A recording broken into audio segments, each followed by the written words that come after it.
হ্যাঁ, আসসালামু আলাইকুম সবাইকে। আমাদের আজকের যেই লেকচার এখান থেকে আমরা আসলে গত ক্লাসে যেখান থেকে শেষ করছিলাম ওইটা ছিল হচ্ছে যে একটা বোর পরমাণু মডেলের একটা ইলেকট্রন যখন একটা কক্ষপথের মধ্যে ঘুরছে তখন সেই কক্ষপথে ওইটার বেগ কত, ওই কক্ষপথের রেডিয়াস কত এবং সেই কক্ষপথের টোটাল এনার্জি কত, ওই ইলেকট্রনের তার গতিশক্তি কত, তার বিভব শক্তি কত, এই সমস্ত জিনিসগুলো আমরা লাস্ট ক্লাসে দেখছিলাম। তো আমরা ওইখান থেকে আজকে যেই পার্টটা দেখব এখানে আসলে মানে আমি গতকালকে শেষে যে কথাগুলো বলছিলাম যে হচ্ছে ওই যে আমরা লাইম্যান সিরিজ, বাইম্যান সিরিজ, এই সমস্ত সিরিজগুলো নিয়ে কথা বলবো, কিন্তু আসলে তোমাদের ফিজিক্সে এত ডিটেইলস জিনিসগুলো নাই অন্তত এই চ্যাপ্টারে।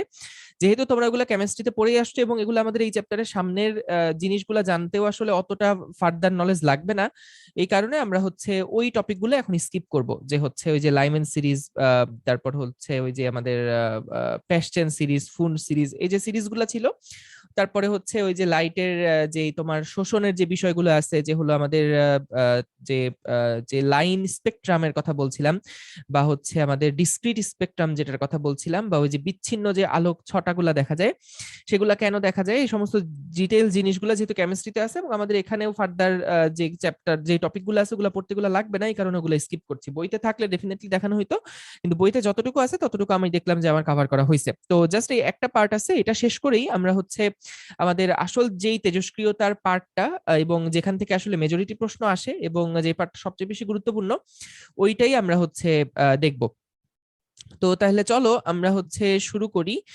আমাদের হচ্ছে এখানে আমরা লাস্ট ক্লাস একদম যেখানে আমরা এনার্জি দেখছিলাম, টোটাল এনার্জি, তোমাদের অবশ্যই মনে থাকবে যে আমাদের যে এনার্জির পার্টটা ছিল এখানে আমার মনে হয় কিছু ভুল হয়েছিল এই জায়গাতে। এই যে ইপি, এটা সম্ভবত এই যে E⁴ হয় বা এরকম কিছু একটা, কোনো একটা জায়গাতে একটু মিস্টেক হয়েছিল।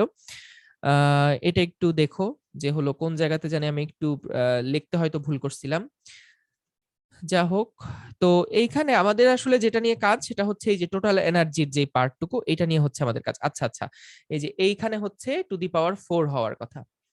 ঠিক আছে, এইখানে টু দি পাওয়ার 4 আসবে একটা, এইখানে একটা টু দি পাওয়ার 4 আসবে এবং এইখানে একটা টু দি পাওয়ার 4 আসার কথা। ঠিক আছে, এইখানে একটা টু দি পাওয়ার 4 আসার কথা। ঠিক আছে, তাহলে এইখানে আমাদের যেই টোটাল এনার্জির যেটা ছিল, টোটাল এনার্জির যে অংশটা ছিল এটুকু আমাদের একটু লাগবে। দেখো, টোটাল এনার্জি এর যেই পার্টটুকু, হ্যাঁ, এইখানে খেয়াল করে দেখো, যেটা বলছিলাম আমরা যে টোটাল এনার্জির ক্ষেত্রে E1 এর ভ্যালু কত। E1, E1, E1 এর যেই ভ্যালু সেটা হচ্ছে n এর জায়গায় জাস্ট 1 হয়ে যাবে, অর্থাৎ প্রথম কক্ষপথে যে ইলেকট্রনটা ঘুরছে সেটার এনার্জি কত। তো সেটার জন্য আমরা এখানে দেখি যে me⁴ ডিভাইডেড বাই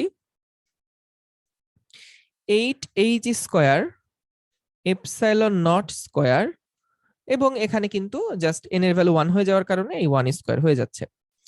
তো এটাকে কিন্তু আমরা E1 বলছি, তাহলে E2 যেটা, সেইটা কিন্তু যে এই যে পার্টটুকু যেটা, এটাকেই তো আমি E1 বলতে পারি, E1 বলতে পারি, কিন্তু এটার সাথে আমাদের একটা জাস্ট 1/n² এই পার্টটুকু থাকবে, অর্থাৎ 1/2² এই পার্টটুকু থাকবে। তার মানে প্রথম কক্ষপথের যে এনার্জি সেটার 1/4 এনার্জি হলো দ্বিতীয় কক্ষপথের। ওকে, তারপরে তৃতীয় কক্ষপথের যেই এনার্জি সেটা সমান সমান আমরা তাহলে একইভাবে লিখতে পারি E1 1/3²। তাহলে E1 ইন্টু 1/9, 1/9। ঠিক আছে, তাহলে এরকম করে করে কিন্তু আমাদের সেকেন্ড কক্ষপথের এনার্জি, থার্ড কক্ষপথের এনার্জি এভাবে করে এটা ডিস্ট্রিবিউট হচ্ছে। এখন বোরের যেই কথাটা ছিল সেটা হচ্ছে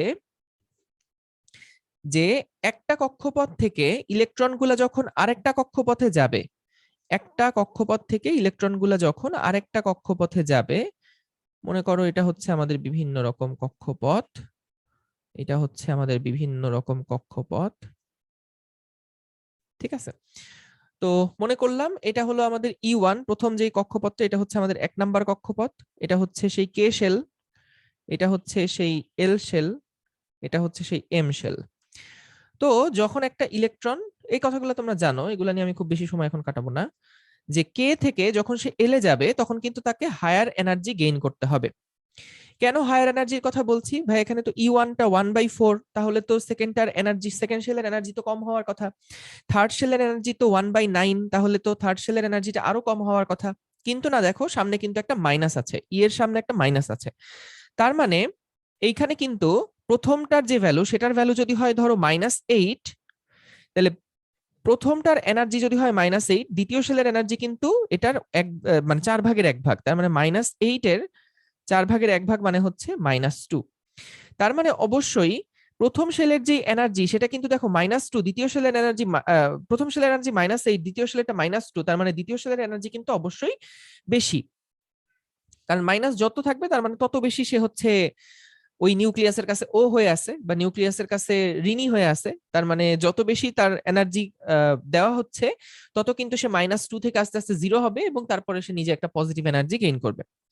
তার মানে প্রথম কক্ষপথের যে এনার্জি সেটা কিন্তু অবশ্যই কম, এবং তারপর এনার্জি আস্তে আস্তে বাড়তে থাকে, মানে আস্তে আস্তে শূন্যের দিকে দিকে যেতে থাকে।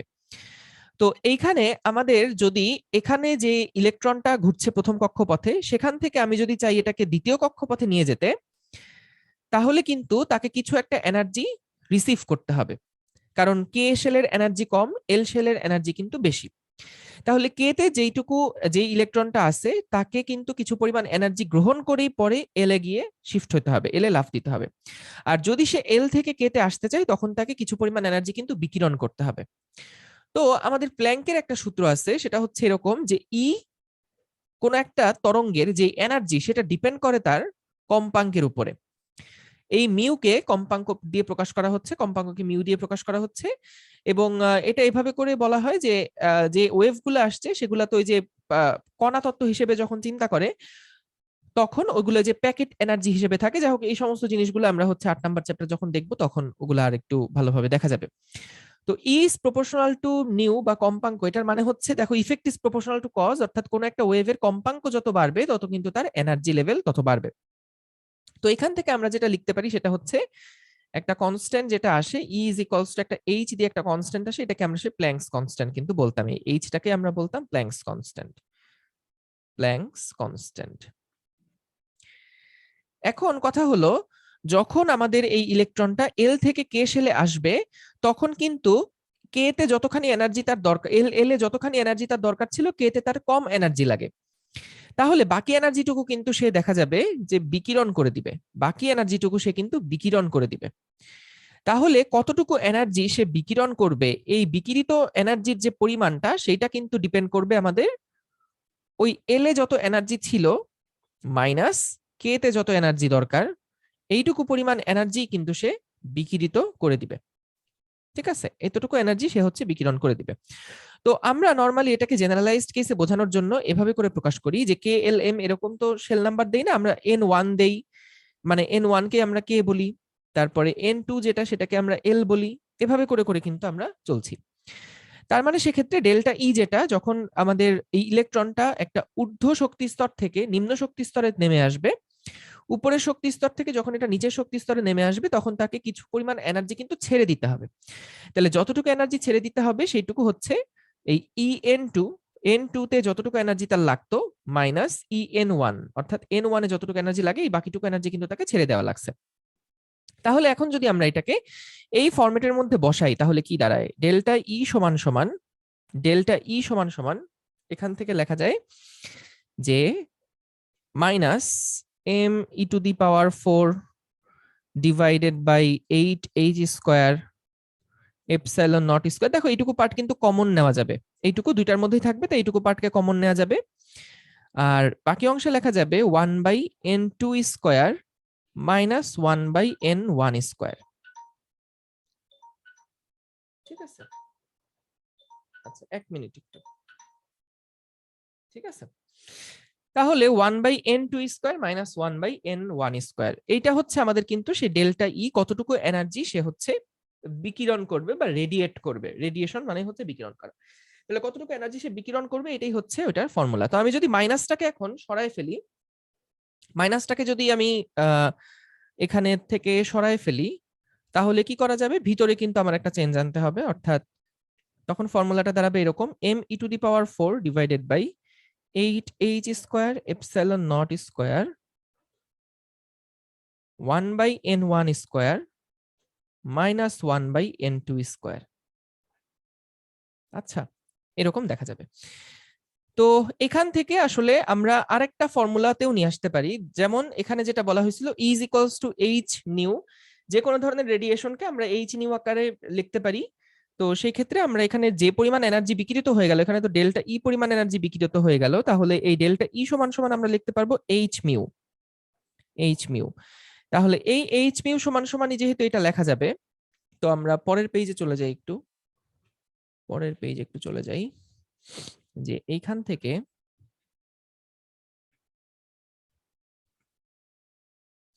হ্যাঁ এখান থেকে দেখো, তাহলে এইচ নিউ সমান সমান যদি এই পার্টটুকু আসে, ই সমান যেহেতু এইচ মিউ লেখা যায়, তাহলে নিউ সমান কত? নিউ সমান সমান যেটা লেখা যাবে সেটা হচ্ছে এখান থেকে, যদি আমি এটাকে ভাগ দিয়ে দেই, জাস্ট এখানে একটা এইচ কিউব বসে যাবে, তাই না? কারণ ওপাশে একটা এইচ আছে, এইখানে জাস্ট সেটা এইচ কিউব বসে যাবে। তার মানে দেখো, আমাদের এখান থেকে কিন্তু আমরা আসলে যেই এনার্জিটা বের হচ্ছে সেটার কম্পাঙ্ক কত সেটা আমরা জানতে পারবো, যে এটার কম্পাঙ্ক কত, ওই কম্পাঙ্কটা আমরা কিন্তু জানতে পারবো। তাহলে আমাদের এখানে যেই লাইটটা বেরোচ্ছে, এই লাইট সমান সমান এবারে, বা আমাদের এখান থেকে যেই রেডিয়েশনটা বেরোচ্ছে বা যে বিকিরণটা হচ্ছে, ডেল্টা ই যে বিকিরণটা বেরোচ্ছে, এই বিকিরণ সমান সমান তো আমরা আসলে এইচ নিউ লিখতে পারি, তাই না? তো ওই যে এইচ নিউ যেটা, সেই নিউ এর ভ্যালুটা কত, অর্থাৎ ওই যে রেডিয়েশনটা হলো সেটার কম্পাঙ্ক কত, এই কম্পাঙ্কটা কিন্তু আমরা এখান থেকে আসলে ক্যালকুলেট করতে পারি। তো ওই কম্পাঙ্কটা থেকে অনেক সময় মাঝে মাঝে প্রশ্ন দেয়, তো এটা এই জন্য আসলে দেখায় রাখা, এটা একটু মাথায় রাখতে পারো, বা কোনোভাবে যদি ডিরাইভ করা সহজ হয় তাহলে করতে পারো। এখানে হচ্ছে আমাদের নিউ এর যে ভ্যালুটা সেটা, এবং n1 square minus n2 square. এবং তোমরা এখান থেকে জানো যে রিডবার্গ কনস্ট্যান্ট নামে একটা কনস্ট্যান্ট আছে, তো এখান থেকেই কিন্তু সেই রিডবার্গ কনস্ট্যান্টের ভ্যালুগুলো আসলে বের করা যায়, যেটা হচ্ছে 109, 6, 7 এরকম কিছু একটা মনে হয় ভ্যালু আছে, যাই হোক সেগুলো এখান থেকে বের করা যায়।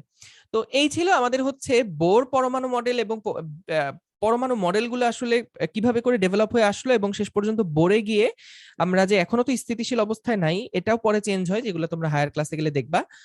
কিন্তু মোটামুটি আমাদের এই চ্যাপ্টারের মধ্যে এই যেই টপিকগুলো শুরুতে আলোচনা করা আছে, এগুলো একটু বই খুলে দেখো, যে আমার ওই টপিকগুলো সবই এখানে দেখানো শেষ। কিন্তু আমাদের এই চ্যাপ্টারের আসল যে এসেন্সটা, আসল যেই টপিকটা, সেটাই হচ্ছে আমরা এখন শুরু করব, সেটা হচ্ছে তেজস্ক্রিয়তা। এই তেজস্ক্রিয়তা শেষ করতে হয়তোবা ম্যাথ সহ আমার 4টা ক্লাস আরো লাগবে। আজকে হচ্ছে 6 তারিখ, 9 তারিখ আর 10 তারিখ যদি ক্লাস নিতে না পারি, তাহলে হয়তো 11 তারিখ আর 12 তারিখ এর মধ্যে আমি হচ্ছে এই চ্যাপ্টারটা শেষ করার চেষ্টা করব। ঠিক আছে? তাহলে এইখানে দেখো, তেজস্ক্রিয়তা আসলে কি জিনিস, এগুলা নিয়ে আজকে আসলে ডিটেলস আলোচনা করা হবে, যে আসলে আমাদের যে এটাকে ইংলিশে বলা হচ্ছে রেডিও অ্যাক্টিভিটি, এটাকে বলা হয় রেডিও অ্যাক্টিভিটি।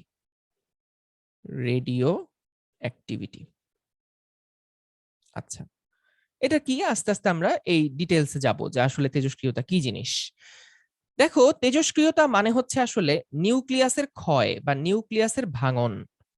তেজস্ক্রিয়তা মানেই হচ্ছে নিউক্লিয়াস, নিউক্লিয়াসের নিউক্লিয়াসের ক্ষয় বা ভাঙন। অর্থাৎ নিউক্লিয়াসের মধ্যে কি থাকে আমরা জানি, প্রোটন থাকে, নিউট্রন থাকে।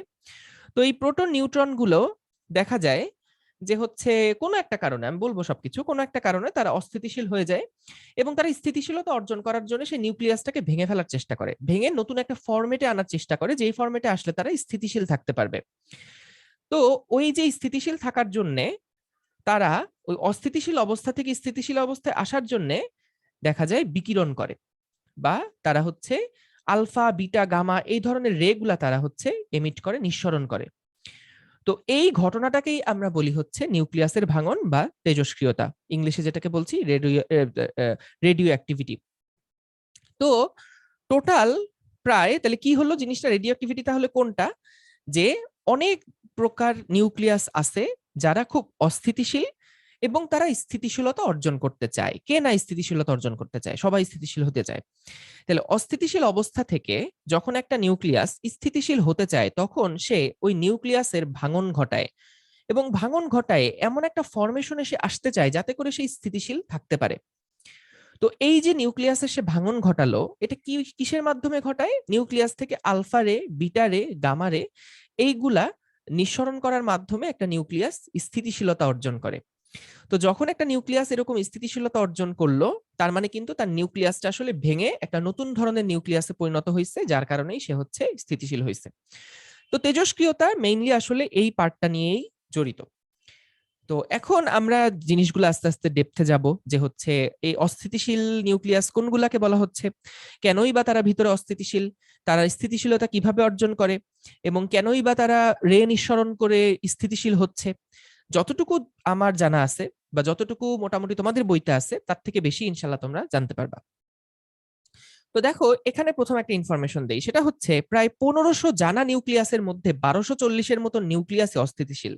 কেউ কি আমাকে বলতে পারবা যে 1500টা নিউক্লিয়াস আসলো কোত্থেকে? আমাদের আবিষ্কৃত পরমাণুর সংখ্যাই তো প্রায় তোমার 118, 119 এরকম।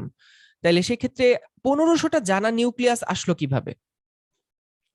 কেউ কি গেস করতে পারবা? ভুল হইলে হোক, সমস্যা নাই। হ্যাঁ, সাইয়ান বলো। সাইয়ান, অডিও আসতেছে না, মাইক অন করা, কথা আসতেছে না। হ্যাঁ হ্যাঁ হ্যাঁ হ্যাঁ, বলো বলো বলো। আইসোটপ আছে, আইসোটন আছে, আইসোবার আছে, তাই না? অর্থাৎ 1500টা জানা নিউক্লিয়াস কিন্তু এরকম প্রায় আছে, যে হচ্ছে আমাদের এর মধ্যে তোমার নিউক্লিয়াসের মানে তোমার বিভিন্ন একই কার্বনের অনেকগুলো আইসোটপ আছে, তারপর একই নাইট্রোজেনের অনেকগুলো আইসোটপ আছে, আইসোটন আছে, আইসোবার আছে। তো এই সবকিছু মিলাই 1500টা জানা নিউক্লিয়াস আছে, ওইগুলাই কিন্তু আমরা নিউক্লিয়াস বলছিলাম। তো সেই নিউক্লিয়াস গুলার মধ্যে দেখা যায় প্রায় 1240টা মতনই যারা আছে তারা সবই অস্থিতিশীল। 1240টার কাছাকাছি এরা সবাই হচ্ছে প্রায় অস্থিতিশীল। ঠিক আছে, এটা একটা অ্যাপ্রক্সিমেট নাম্বার, এর মতন বেশিরভাগই অস্থিতিশীল। তো এখন এই অস্থিতিশীল মানে কি, যে পরমাণু কিন্তু অস্থিতিশীল না, পরমাণুর ভিতরে যে নিউক্লিয়াসটা ওইটা অস্থিতিশীল। এবং আসলে নিউক্লিয়াসটাই যেহেতু কোর, তো ওইটা অস্থিতিশীল হয়ে গেলে আসলে পুরাটাই অস্থিতিশীলতা অর্জন করে। তো যেই নিউক্লিয়াসটা অস্থিতিশীল এরকম সংখ্যাই হচ্ছে প্রায় 1240টা। আচ্ছা, এখন অস্থিতিশীল নিউক্লিয়াস গুলো স্থিতিশীলতা অর্জন করে কিভাবে? তার আগে এটা অবশ্যই আসা উচিত যে হচ্ছে আসলে কেন তারা অস্থিতিশীল। দেখো, এইখানে প্রথমে একটা চার্ট তোমাদেরকে দেখাই, এত ঘাবড়ানোর কিছু নাই। এইখানে দেখা যায় যে একটা গ্রাফ যদি আমি নেই, এরকম একটা গ্রাফ যদি নেই, এই গ্রাফটার এক্স অক্ষ বরাবর বিভিন্ন প্রোটন নাম্বার দেয়া হয়েছে, নিউক্লিয়াসের ভিতরের প্রোটন নাম্বার, এবং এইদিকে দেয়া হয়েছে নিউট্রন নাম্বার। অর্থাৎ আমি যদি ধরো যে সোডিয়ামের কথা বলতে চাই, তাহলে সোডিয়ামটা হয়তো এই জায়গাটাকে নির্দেশ করছে। ঠিক আছে, সোডিয়ামটা হয়তো বা এই জায়গাটাকে নির্দেশ করছে। আমি যদি ক্যালসিয়ামের কথা বলি, ক্যালসিয়ামটা হয়তো 20 দিয়ে বোঝাচ্ছি আমি, যে এখানে 20 পারমাণবিক সংখ্যা বিশিষ্ট যে পরমাণুটা সেইটাকে নির্দেশ করা হচ্ছে। এবং ওই প্রোটনের মধ্যে বা ওই নিউক্লিয়াসের মধ্যে যে নিউক্লিয়াসের মধ্যে 20টা প্রোটন আছে, তার মধ্যে নিউট্রন সংখ্যা কয়টা আছে সেটাও আমি এই গ্রাফ থেকে বুঝতে পারছি, যে নাম্বার অফ নিউট্রন আর নাম্বার অফ প্রোটনস। একইভাবে এখানে 50 যেটা আছে সেটার হচ্ছে number of proton, number of neutron. ঠিক আছে, এরকম করে বোঝা যাচ্ছে আর কি, যে এই গ্রাফটা কি, গ্রাফটা হচ্ছে যে বিভিন্ন ধরনের পরমাণু একটা গ্রাফ, বিভিন্ন ধরনের পরমাণুর একটা গ্রাফ। তো ওই পরমাণুগুলোর মধ্যে প্রোটন সংখ্যা কত এবং নিউট্রন সংখ্যা কত, সেইটা দেখে দেখে একটা করে গ্রাফে প্লট করা হয়েছে, এবং সেই অনুযায়ী একটা দাগ দেওয়া হয়েছে। গ্রাফটা কি বুঝতে পারছো? গ্রাফটা কি নিয়ে, গ্রাফটা কিসের, এটা কি বুঝতে পারছো? গ্রাফটা কিভাবে তৈরি হয়েছে একটু রেসপন্ড করতে হবে, গ্রাফটা কি বুঝতে পারছো কিনা? Hello hello. জি ভাইয়া, বুঝতে পারছি। হ্যাঁ, তাই এটা এতক্ষণ লাগে কেন? আর অদিতি তো তাও রিপ্লাই দিল, এই যে রিয়া, বিভা, তারপরে সারা, রাহাত, সামিয়া, রেসপন্ড করো কাইন্ডলি, নাইলে আসলে লাইভ ক্লাসের থেকে রেকর্ড ক্লাসই ভালো। আমি দেখি কয়দিন রেসপন্স দেখবো, নাইলে তারপর আবার সে রেকর্ডিং ফরম্যাটে চলে যাওয়া লাগবে। দেখো, রেসপন্ড করো, মানে এখানে তো এরকম না যে ভাই আমার হাতে প্র্যাকটিক্যালের নাম্বার আছে আমি তোমাদের নাম্বার খেয়ে দিব, বা হচ্ছে কোনো কারণে খুব লজ্জা পাওয়ার কিছু আছে, এরকম তো কিছু না। আবার চাইলে তুমি লিভও নিতে পারো, কোনো সমস্যা নাই। যদি রেসপন্ড করতে না ভালো লাগে তাহলে লিভও নাও, কোনো অসুবিধা নেই। কিন্তু ক্লাসে থাকলে প্লিজ কাইন্ডলি রেসপন্ড করো, না বুঝলেও বলো যে ভাই কি বলতেছেন বুঝতেছি না, কিন্তু কথা বলো। আচ্ছা, এই কথা কি শুনতে পাচ্ছ? রাহাত, সারা, সামিয়া, সাইয়ান? জি ভাইয়া। হ্যাঁ, জি প্লিজ ভাইয়া। রেসপন্ড করো, থ্যাংক ইউ। তাহলে দেখো, আমরা এইখানে যেটা বলছিলাম যে হচ্ছে আমাদের যে কোনো একটা অনেকগুলা পরমাণু আমি নিছি, বিভিন্ন আইসোটপ, বিভিন্ন আইসোটন, আইসোবার, বিভিন্ন রকমের এলিমেন্টের পরমাণু আমরা নিছি। তো যতগুলো পরমাণু আমরা নিছি সেই পরমাণুগুলার ভিতরে আমরা দেখছি যে আচ্ছা এর মধ্যে প্রোটন কয়টা, এর মধ্যে নিউট্রন কয়টা। তো যতগুলো প্রোটন আছে, যতগুলো নিউট্রন আছে, যতগুলো প্রোটন আছে, যতগুলো নিউট্রন আছে, সেই অনুযায়ী আমরা হচ্ছে এই গ্রাফের মধ্যে প্লট করছি। ধরো কোনো একটা এলিমেন্ট পরমাণু আমি নিলাম, নিয়ে দেখলাম যে ওর মধ্যে 11টা প্রোটন আছে আর 12টা নিউট্রন আছে। তাহলে আমি কি করছি, গ্রাফের মধ্যে এখানে 11 কোথায়, এইখানে, আর এখানে নিউট্রনে 12 কোথায়, এইখানে। তাইলে এইরকম একটা জায়গাতে আমি একটা ডট দিয়ে রাখছি যে এখানে আমার একটা একটা পরমাণু আছে। হ্যাঁ, এবং আমি আরেকটা পরমাণু নিলাম, আমি দেখলাম যে ওর পরমাণুর সংখ্যা হচ্ছে ওর পারমাণবিক সংখ্যা হচ্ছে সাপোজ 25 এবং নিউট্রনের সংখ্যা হচ্ছে ধরো 30। তাহলে আমি এটা এভাবে করে খুঁজবো যে আচ্ছা 25 কোথায়, 25 হচ্ছে এই লেভেলটা 25, আর এখানে হচ্ছে 30 কোনটা, 30 এটা, তাহলে 25 আর 30 এই জায়গাতে, তার মানে আমাদের একটা পরমাণু আছে। ঠিক আছে, তো এভাবে করে বিভিন্ন রকমের আমাদের বসানো হয়েছে, বিভিন্ন রকমের পয়েন্ট বসানো হয়েছে। পয়েন্টগুলো দেখতে পাচ্ছ যে হলো এরকম বিভিন্ন রকম পয়েন্ট আছে। তো এই যে প্রোটন আর নিউট্রন যেটা দেখা যায়, আগে এক্সপেরিমেন্টালি কি দেখা যায় সেটা একটু বলি, তারপরে কেন হয় সেটা সম্পর্কে হালকা একটু ধারণা দিব। কেন হয় এই জিনিসটা আসলে পারফেক্টলি বোঝানো যাবে না, তবে যেটা বলবো সেটা কনভিন্সিং হবে ইনশাল্লাহ। ঠিক আছে, যেটা এক্সপেরিমেন্টালি দেখা যায় সেটা কি, সেটা হচ্ছে যে পারমাণবিক সংখ্যা 20 ও এর নিচে যাদের নিউট্রন ও প্রোটনের অনুপাত n/p সমান প্রায় 1, তারা স্থিতিশীলতা দেখায়। এইটার মানে কি? এইটার মানে হচ্ছে পরমাণুর সংখ্যা যখন 20, খেয়াল করো, পরমাণুর সংখ্যা যখন 20, যখন পরমাণুর সংখ্যাটা হচ্ছে 20, এই 20 পর্যন্ত দেখা যায় কি, এই 20 পর্যন্ত দেখা যায় যে যেই সমস্ত পরমাণুগুলার নিউট্রন আর প্রোটনের রেশিও 1, তার মানে কি নিউট্রন আর প্রোটন সংখ্যা সমান, অর্থাৎ নিউট্রন বাই প্রোটন যদি 1 হয় তার মানে কি নিউট্রন সংখ্যা আর প্রোটন সংখ্যা সমান। তো যেই সমস্ত পরমাণুগুলো নিউট্রন আর প্রোটন সংখ্যা সমান, সেইগুলো দেখা যায় তারা স্থিতিশীলতা দেখাচ্ছে। তারা স্থিতিশীলতা দেখাচ্ছে, কেন দেখাচ্ছে সব বলবো, একটা আইডিয়া দিব যে আসলে তারা স্থিতিশীলতা দেখায়। এই কারণে দেখো এইরকম একটা লাল দাগ তোমরা দেখতে পাচ্ছ, n=z এর একটা লাল দাগ দেখতে পাচ্ছ। এই দাগটা আসলে কি নির্দেশ করছে? এই দাগটা নির্দেশ করছে যে এই দাগের উপরে যতগুলো পরমাণু আছে তারা সবাই, সবগুলো পরমাণুতে যতগুলো নিউট্রন আছে ততগুলো প্রোটন আছে। এই দাগের উপরে যতগুলো তোমার যতগুলো পরমাণু আছে সবগুলো পরমাণুতে নিউট্রন সংখ্যা এবং প্রোটন সংখ্যা সমান। বুঝতে পারছো? জি ভাইয়া। Thank you. তাহলে আমাদের এই যে দাগটা আছে, এই দাগের উপরে সবগুলো, এই দাগের উপরে সবগুলো পরমাণু কিন্তু তোমার সবগুলো পরমাণুতে নিউট্রন সংখ্যা এবং প্রোটন সংখ্যা সমান। কিন্তু সবাই স্টেবল না। স্টেবল কত লেভেল পর্যন্ত দেখা যায়? স্টেবিলিটিটা থাকে হচ্ছে এই 20 পর্যন্ত। খেয়াল করে দেখো এখানে একটা ব্যান্ড অফ স্টেবিলিটি নামে একটা লেখা আছে। অর্থাৎ এই যে পরমাণুগুলা দিছে, যে হিটিড মানে অনেক ছড়াই ছিটায় বিভিন্ন ডট দেওয়া আছে, এগুলো আসলে বিভিন্ন পরমাণুর ওই অবস্থানগুলোকে নির্দেশ করছে। যে এখানে একটা পরমাণু আছে, এখানে একটা পরমাণু আছে, এখানে একটা পরমাণু আছে, এরকম বিভিন্ন জায়গায় বিভিন্ন পরমাণু আছে এবং এই সমস্ত পরমাণুগুলো স্টেবল থাকে। তো তুমি খেয়াল করলে দেখো যে এই 0 থেকে 20 পর্যন্ত যে সমস্ত পরমাণুগুলো আছে তারা কিন্তু এই লাইনের কাছাকাছি অবস্থান করছে। এরা এই লাইনের কাছাকাছি অবস্থান করছে, কিন্তু 20-এর পরে যে সমস্ত পরমাণুগুলো আছে তারা কিন্তু দেখো একটা একটা একটা কেমন একটা অন্য রকমের একটা স্ট্যাবিলিটি দেখাচ্ছে। তাদের স্ট্যাবিলিটিটা একটু এরকম, একটু আঁকাবাঁকা টাইপের আর কি, এরকম এরকম এরকম একটু আঁকাবাঁকা টাইপের, বিভিন্ন পরমাণু এরকম স্ট্যাবিলিটি দেখাচ্ছে, এরা স্ট্যাবিলিটি দেখাচ্ছে।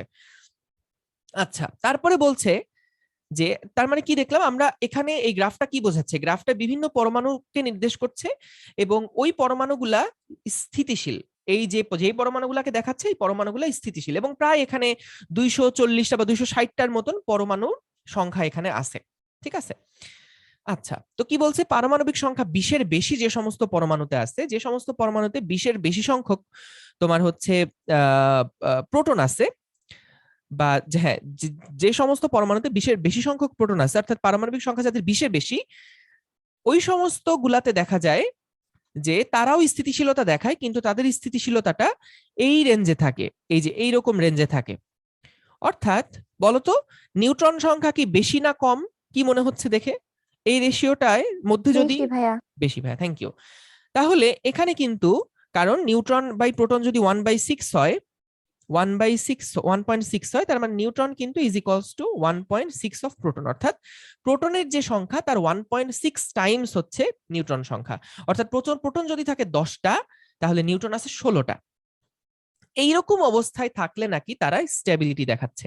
অর্থাৎ পারমাণবিক সংখ্যা যাদের 20-এর বেশি, তারা নাকি এইরকম রেঞ্জের মধ্যে যদি থাকে তখন তারা স্থিতিশীলতা দেখায়। কিন্তু যারা আবার n/p ইজ ইকুয়ালস টু 1.7 বা 1.8, এরা আবার স্থিতিশীলতা দেখাচ্ছে না। এগুলা কোত্থেকে পাইলাম? কোনো ম্যাথ থেকে আসে নাই, কোনো সমীকরণ থেকে আসে নাই, এগুলো আসছে এক্সপেরিমেন্ট থেকে। এক্সপেরিমেন্ট থেকে দেখা গেছে যে যে সমস্ত আইসোটপ গুলার বা যে সমস্ত পরমাণুগুলার বা যে সমস্ত নিউক্লিয়াস গুলার তোমার হচ্ছে n/p রেশিও 20-এর বেশি, n/p রেশিও 1.6 থেকে 1 এর মধ্যে, এবং যাদের পারমাণবিক সংখ্যা 20-এর বেশি তারা স্টেবিলিটি দেখায়। কিন্তু যারা 20-এর বেশি এবং এই রেঞ্জে নাই তারা স্টেবিলিটি দেখাচ্ছে না। কেন? এগুলা বলছি, আস্তে আস্তে আসতেছি।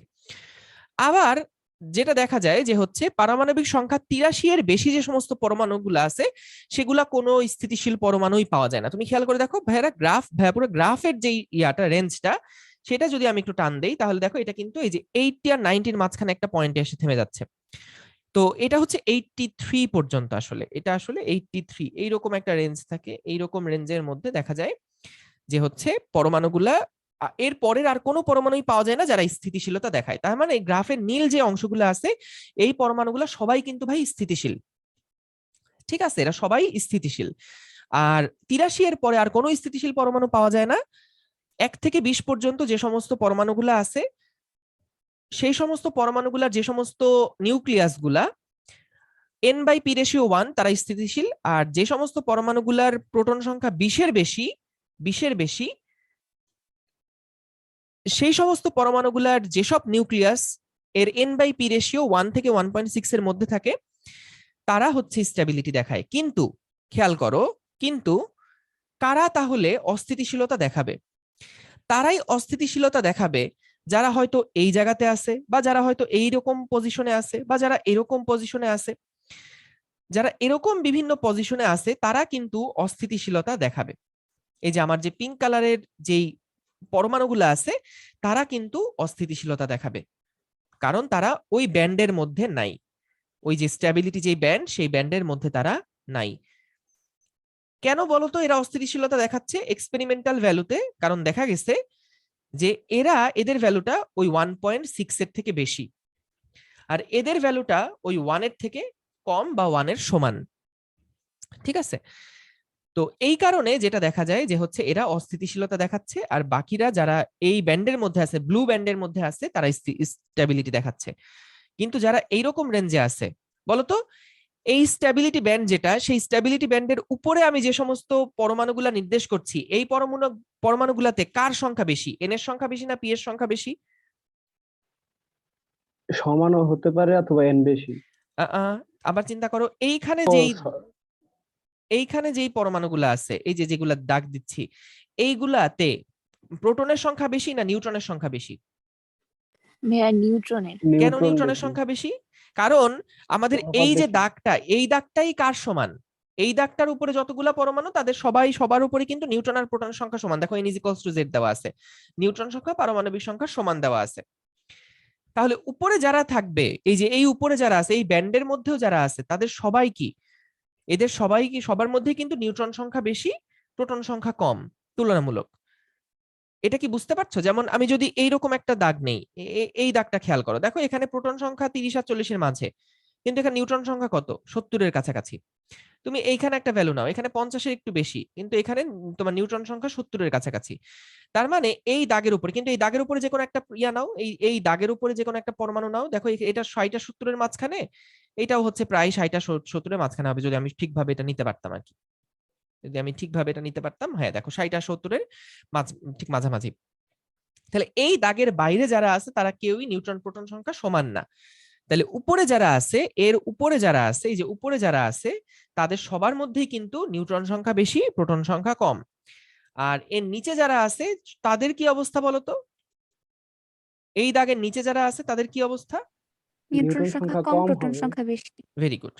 আচ্ছা, তাহলে আচ্ছা দেখো, ভাইয়া, এখানে হ্যাঁ, যে লাল রেখাটা আছে তার উপরে তো নিউট্রন আর প্রোটনের অনুপাত সবগুলাতেই 1 হবে সকল পরমাণুর ক্ষেত্রেই। এক্স্যাক্টলি, তো হ্যাঁ। এইখানে ভাইয়া স্থিতিশীলতা অর্জন করবে না এই রেখার উপরে? না, এই রেখার উপরে তারাই স্থিতিশীলতা অর্জন করবে যাদের পারমাণবিক সংখ্যা 20 বা 20-এর কম। এই দেখো, স্থিতিশীল পরমাণু তারাই যারা এই যে ব্লু লাইনের উপরে আছে। হ্যাঁ, এটা এক্সপেরিমেন্টালি যে বিভিন্ন ডট ডট দিয়ে গ্রাফিক্যালি এটা দেখানো হয়েছে যে এরা ভাইয়া হচ্ছে আবার স্টেবল, কিন্তু এরা সেকেন্ড স্টেবল ইয়াতে না। কিন্তু সেকেন্ড যেই ফেজটা আছে সেইখানেও দেখো কি বলছে, আচ্ছা এটা ইকুয়াল হবে না, এটা ইকুয়াল হবে না, এটা মানে তোমার এখানে তো ইকুয়াল যারা তারা 20 পর্যন্ত আছে, বাকি যারা আছে তাদের n/p রেশিও 1 এর থেকে বড় আর 1.6 এর থেকে ছোট হতে হবে। যেমন দেখো এরা এরা স্টেবল, এরা স্টেবল, কিন্তু 20-এর পরে এই লাইনের উপরেও যারা আছে তারাও স্টেবল না। আমি সব কারণগুলো বলবো, ঠিক আছে, কিন্তু এরাও স্টেবল না। ঠিক আছে, 20-এর পরে যারা আছে এরা স্টেবল না। কারা স্টেবল? এরা স্টেবল। এই দাগের উপর যারা আছে তারা স্টেবল। বুঝতে পারছো? জি ভাইয়া। এটা এক্সপেরিমেন্টাল ডাটা। এখন আসো ব্যাখ্যা করা যাক যে হচ্ছে কি কারণে আসলে তারা স্টেবিলিটি দেখাচ্ছে না, বা কি ভাইয়া কারণে এরা স্টেবল। হ্যাঁ বলো অদিতি। ভাইয়া পরমাণুর স্থিতিশীলতা বলতে মেইনলি পরমাণুর কোন অবস্থাটা বোঝানো হয়েছে? আচ্ছা, পরমাণুর স্থিতিশীলতা বলতে যে নিউক্লিয়াসটা ভাঙছে না, নিউক্লিয়াসটা স্টেবল আছে। নিউক্লিয়াসটা কখন স্টেবল থাকবে, কেন এরা আনস্টেবিলিটি দেখাচ্ছে, সেটা নিয়ে আমি এখনই ব্যাখ্যা দিচ্ছি। জাস্ট একটু পরে, তাও যদি প্রশ্ন থাকে তখন করো। দেখো, আনস্টেবিলিটি বলতে আসলে আনস্টেবিলিটি কেন তৈরি হয় এই জিনিসটা তোমাদের ছোটবেলায় অবশ্যই মাথায় একবার আসছে, ডেফিনেটলি একবার হলেও আসছে। দেখো, নিউক্লিয়াসের মধ্যে বলো তো কারা কারা থাকে, বলো। Proton proton, neutron. নিউট্রনের কি চার্জ আছে? না ভাইয়া। নাই, না, প্রোটনের চার্জ চার্জ আছে। তাহলে ভাই বলো তো, এইখানে যখন অনেকগুলা প্রোটন আছে, এই প্রোটনগুলা একটা আরেকটাকে বিকর্ষণ করে কি করার কথা, এই জায়গাতে কি থাকার কথা? না না ভাইয়া। ভাইয়া। না। তাহলে এরা একটা আরেকটাকে বিকর্ষণ করে কি দূরে চলে যাওয়ার কথা না? মানে এই একই জায়গাতে থাকার কথা না, কারণ তুমি দেখছো যে এরা কত ক্লোজ অবস্থান করতেছে। এরা কতটা ক্লোজ অবস্থান করতেছে, কারণ আমি বলছিলাম একটা ক্রিকেট বল যদি নিউক্লিয়াস হয়, পুরো একটা মিরপুর স্টেডিয়াম এটা হচ্ছে তার পরমাণুটা। তাহলে একটা ছোট্ট জায়গার মধ্যে তুমি চিন্তা করে দেখো, এত সংখ্যক প্রোটন, 20টা 30টা 40টা প্রোটন যদি একটা একসাথে এভাবে করে থাকে, তাইলে তো ভাই একটা আরেকটাকে বিকর্ষণ করে যতটা দূরে যাওয়া সম্ভব দূরে চলে যাওয়ার কথা। কিন্তু তাহলে কেন এরা আছে বলতো, কেন এরা একসাথে থাকে? এটাও অ্যান্সার জানো কি বলতো, কেন এরা একসাথে থাকতে পারে? আচ্ছা, এটা জানো, আমি শিওর জানো, কিন্তু ভুলে গেছে হয়তো, তাৎক্ষণিকভাবে মনে আসতেছে না। দেখো, কারণ কারণ আমরা 4 ধরনের মৌলিক বল পড়ছিলাম, তোমাদের কি মনে আছে 4 ধরনের মৌলিক বল কি কি? বলতে পারো 4 ধরনের মৌলিক বল কি কি? বলো তো সবল কি? বল, হ্যাঁ, সবল নিউক্লিয় বল, সবল দুর্বল নিউক্লিয় বল, মহাকর্ষ দুর্বল বল। নিউক্লিয় বল, আর মহাকর্ষীয় মহাকর্ষ বল, বল। আর হচ্ছে তোমার হলো ওই এই কি বলে তাড়িৎচুম্বক যে বল সেটা। তারতম্য বল। এখন বস কথা হচ্ছে, এটা যদি আমাদের সেই নিউক্লিয়াসটা হয়, নিউক্লিয়াসটাকে আমি জুম করে আঁকি, এত ছোট করে আঁকার কিছু নাই, এই যে বড় করে আঁকলাম। দেখো, এই যে নিউক্লিয়াসটা আছে, এই নিউক্লিয়াসের মধ্যে তো আমাদের প্রোটন আছে, এই নিউক্লিয়াসের মধ্যে আমাদের প্রোটন আছে, প্রোটন আছে, প্রোটন আছে, প্রোটন আছে, নিউট্রন আছে, নিউট্রন আছে, নিউট্রন আছে, প্রোটন আছে, neutron, proton, neutron, neutron, proton, নিউট্রনে ভরা। ঠিক আছে, প্রোটন, নিউট্রন, নিউট্রন, প্রোটনে ভরা। এখন এই প্লাস প্লাস যেগুলা, সেগুলার মধ্যে তো একটা স্থির বৈদ্যুতিক বল কাজ করবে, অর্থাৎ ওই যে কুলাম্বের সূত্র অনুযায়ী তারা একটা আরেকটাকে বিকর্ষণ করবে। বলতো প্রোটন আর নিউট্রনের মধ্যে কি কোনো বিকর্ষণ থাকবে? না ভাইয়া। না। নিউট্রন আর নিউট্রনের মধ্যে কোনো আকর্ষণ বিকর্ষণ থাকবে? না ভাইয়া। এটা শুধুমাত্র থাকবে কিন্তু ভাই এই প্রোটনের সাথে প্রোটনের। তাহলে দুইটা প্রোটন যখন একটা আরেকটার কাছে আসবে, তখন কিন্তু তারা বিকর্ষণ করছে, প্রোটন গুলা একটা আরেকটার মধ্যে বিকর্ষণ করছে। তাছাড়া কিন্তু এর মধ্যে আর কোনো রকমের কোনো বিকর্ষণ বল নাই, জাস্ট প্রোটন প্রোটন বিকর্ষণ বল কাজ করছে। কিন্তু এবার আসো, তোমরা যে নিউক্লিয় বলগুলা পড়ছিলা, সেই নিউক্লিয় বলটা এর ভিতরে যে কাজ করে সেটা কিন্তু প্রোটন নিউট্রন অ্যাট্রাকশন, মানে অ্যাট্রাকটিভ একটা ফোর্স, অ্যাট্রাকটিভ ফোর্স। ঠিক আছে, এটা এই অ্যাট্রাকটিভ ফোর্সটা কেন আসে? ওই নিউক্লিয় বলের কারণে আসে। নিউট্রন নিউট্রন এইটাও একটা অ্যাট্রাকটিভ ধরনের ফোর্স, এবং আমাদের নিউট্রন প্রোটন বলো এবং প্রোটন প্রোটন সেটাও এর মধ্যেও একটা অ্যাট্রাকটিভ ফোর্স কিন্তু কাজ করে। এবং আরো কাজ করে প্রোটন এবং প্রোটনের মধ্যে একটা রিপালসিভ ফোর্স বা হচ্ছে বিকর্ষণ বল, একটা বিকর্ষণ বলও কাজ করে। কেন? কারণ এটা হচ্ছে এদের মধ্যে একটা ইলেকট্রোস্ট্যাটিক ফোর্স আছে, ইলেকট্রোস্ট্যাটিক ফোর্স আছে বা স্থির বৈদ্যুতিক যে বল সেই বলটা এদের মধ্যে আছে। তাইলে দেখো যেই সবল নিউক্লিয় বল বলো বা দুর্বল নিউক্লিয় বল, দুটা বল মিলে আমি যদি বলি, বা এখানে আসলে সবল নিউক্লিয় বলটাই কাজ করে, সেই সবল নিউক্লিয় বল যেটা, সেইটা যে কাজটা করছে আসলে এটা হলো সবল নিউক্লিয় বলের কাজ হচ্ছে এই অ্যাট্রাকটিভ ফোর্স গুলাকে প্রোভাইড করা। কারণ প্রোটন প্রোটন যদি বিকর্ষণ করতো তাহলে তো তারা হচ্ছে কখনোই এত ছোট জায়গার মধ্যে, কম্প্যাক্ট জায়গার মধ্যে এতগুলো পজিটিভ চার্জ কখনো এক জায়গায় থাকতে পারতো না। তো তারা কিন্তু একটা আরেকটা থেকে দূরে চলে যাওয়ার চেষ্টা করতো। তো এই দূরে যাতে না যায় সেই জন্যই কিন্তু যেটা হচ্ছে সবল নিউক্লিয় বলটা এই প্রোটন নিউট্রনকে আকর্ষণ করে, এই নিউট্রনটা প্রোটনকে আকর্ষণ করে, এই প্রোটন এটাকে আকর্ষণ করে, এর মধ্যে আকর্ষণ আছে, এদের মধ্যে আকর্ষণ আছে, প্রোটন প্রোটনে আকর্ষণ আছে, নিউট্রন নিউট্রনে আকর্ষণ আছে, যার কারণে এরা কিন্তু একটা কম্প্যাক্ট অবস্থার মধ্যে থাকতে পারে, তা না হলে থাকা যেত না। এবং এই সবল নিউক্লিয় যে বলটা, নিউক্লিয়ার যে ফোর্সটা এই ফোর্সটা কিন্তু আমাদের যে ইলেকট্রোস্ট্যাটিক যে ফোর্স সেটার প্রায় 100 টাইমস স্ট্রঙ্গার, কিন্তু এটা রেঞ্জটা ছোট। রেঞ্জ আর মানে স্ট্রেংথের মধ্যে পার্থক্য কি? রেঞ্জ মানে হচ্ছে কত দূর পর্যন্ত বলটা কাজ করতে পারে। তোমরা জানো যে হচ্ছে ইলেকট্রোস্ট্যাটিক ফোর্সের রেঞ্জ কতটুকু, রেঞ্জ হচ্ছে অসীম পর্যন্ত, অনেক দূর পর্যন্ত এটা কাজ করে। আর নিউক্লিয়ার ফোর্সের রেঞ্জটা কিন্তু অনেক ছোট হয়, অনেক ছোট হয়, অর্থাৎ একটা নিউক্লিয়াসেরও প্রায় ধরো খুবই অল্প একটা রিজিয়নে হয়তো এটা কাজ করে, মানে একটা নিউট্রনের হয়তো সেটা খুবই ছোট্ট একটা ব্যাসার্ধ জুড়ে ওই নিউক্লিয়ার ফোর্সটা কাজ করে, কিন্তু এই নিউক্লিয়ার ফোর্সের যে ভ্যালুটা সেটা ইলেকট্রোস্ট্যাটিক ফোর্সের থেকে 100 গুণ বড়। ঠিক আছে, 100 গুণ বড়, কিন্তু এটা রেঞ্জটা ছোট। অর্থাৎ পরমাণুর যে নিউক্লিয়াসটা আছে, নিউক্লিয়াসের খুবই ছোট্ট একটা অঞ্চলে, মানে এই নিউট্রনটা হয়তো তার এতটুকু দূরে যে সমস্ত পরমাণুগুলো আছে, এতটুকু দূরে যে সমস্ত নিউক্লিয়ন গুলো আছে তাদেরকে সে আকর্ষণ করবে। এই প্রোটনটা হয়তো এতটুকু দূরে যে সমস্ত নিউক্লিয়ন কণাগুলো আছে তাদেরকে আকর্ষণ করবে। নিউক্লিয়ন কণা মানে কি? প্রোটন নিউট্রন সবাইকেই বোঝানো হচ্ছে। এখানে যে নিউট্রনটা আছে সেটা হয়তো বা এইটুকু রেঞ্জে যারা আছে তাদেরকে ওই 100 টাইমসে আকর্ষণ করবে। তো যেটা দেখা যায় যখন প্রোটন সংখ্যা কম, দেখো আমাদের মেইনলি আসলে আকর্ষণ বল যে বলটা আছে, এই যে তোমার যেই ফোর্সটা কি বলে তোমার হচ্ছে নিউক্লিয়ার যে ফোর্সটা বা হচ্ছে আমাদের যেই কি বলে তোমার হচ্ছে নিউক্লিয় যে বলটা, এই বলটা আকর্ষণধর্মী বল। আর বিকর্ষণধর্মী বল একটাই আছে, সেটা কোনটা? সেটা হচ্ছে ওই ইলেকট্রোস্ট্যাটিক যে ফোর্সটা। তো এই দুইটা যখন ব্যালেন্স থাকে তখনই কিন্তু নিউক্লিয়াস গুলা স্টেবল থাকে। আর যখনই তাদের মধ্যে একটা আনব্যালেন্সড অবস্থার সৃষ্টি হয় তখনই দেখা যায় যে তারা রে এমিট করে, এবং যার রে এমিট করার পরে তারা স্টেবল হয়ে যায়। এখন রে এর মধ্যে কি থাকে এমন যে তারা স্টেবল হয়ে যায় সেগুলো বলবো, জাস্ট এটা মাথায় রাখো। স্টেবল আর আনস্টেবল কখন হয় এইটা কি বুঝছো কিনা এখন বলো। স্টেবল তখন হয় যখন এই দুইটা ফোর্স ব্যালেন্স অবস্থায় থাকে, এই আকর্ষণধর্মী বল এবং এই বিকর্ষণধর্মী বল যখন ব্যালেন্স অবস্থায় থাকে তখনই তারা হচ্ছে স্টেবল থাকে। কিন্তু যখন এরা ব্যালেন্স থাকে না তখন দেখা যায় তারা ব্যালেন্স হওয়ার জন্য স্টেবিলিটিটা, আনস্টেবল অবস্থাটা তখন তৈরি হয়, এবং ওই আনস্টেবিলিটি থেকে স্টেবিলিটি অর্জন করার জন্য তারা ওই রে এমিট করে এবং তারা স্টেবল, আস্তে আস্তে স্টেবল হয়। বুঝতে পারছো কিনা? জি জি ভাইয়া। ভাইয়া। ভেরি জি গুড। ভাইয়া। তাহলে এইটা হচ্ছে মেইন মোটিভটা, হ্যাঁ, যে এবং কি কারণে তারা হচ্ছে আনস্টেবিলিটি হচ্ছে, বা তারা স্টেবল কেন থাকে বা আনস্টেবল কেন থাকে। আশা করি অদিতি যে প্রশ্ন করছিল ওটার অ্যান্সার পাইছো।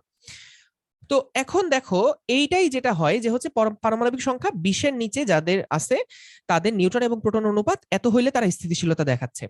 আর পারমাণবিক সংখ্যা 20 এর বেশি যে সমস্ত পরমাণু আছে তাদের স্থিতিশীলতা এরকম হয়, অর্থাৎ তাদের নিউট্রন সংখ্যা বেশি লাগে। বলতো নিউট্রন সংখ্যা বেশি কেন প্রয়োজন হচ্ছে? পরবর্তী নিউক্লিয়াস গুলাতে নিউট্রন সংখ্যা কেন বেশি প্রয়োজন হচ্ছে? প্রোটন সংখ্যা বেশি হলে হ্যাঁ, কারণ যত বেশি বিকর্ষণটা 20 এর হতে বেশি, পারে। থ্যাংক ইউ, পারমাণবিক সংখ্যা যত বেশি বিভা তত কিন্তু প্রোটন সংখ্যা ভিতরে বেশি, আর প্রোটন সংখ্যা ভিতরে যত বেশি তত কি হচ্ছে তাদের মধ্যে বিকর্ষণ বাড়বে।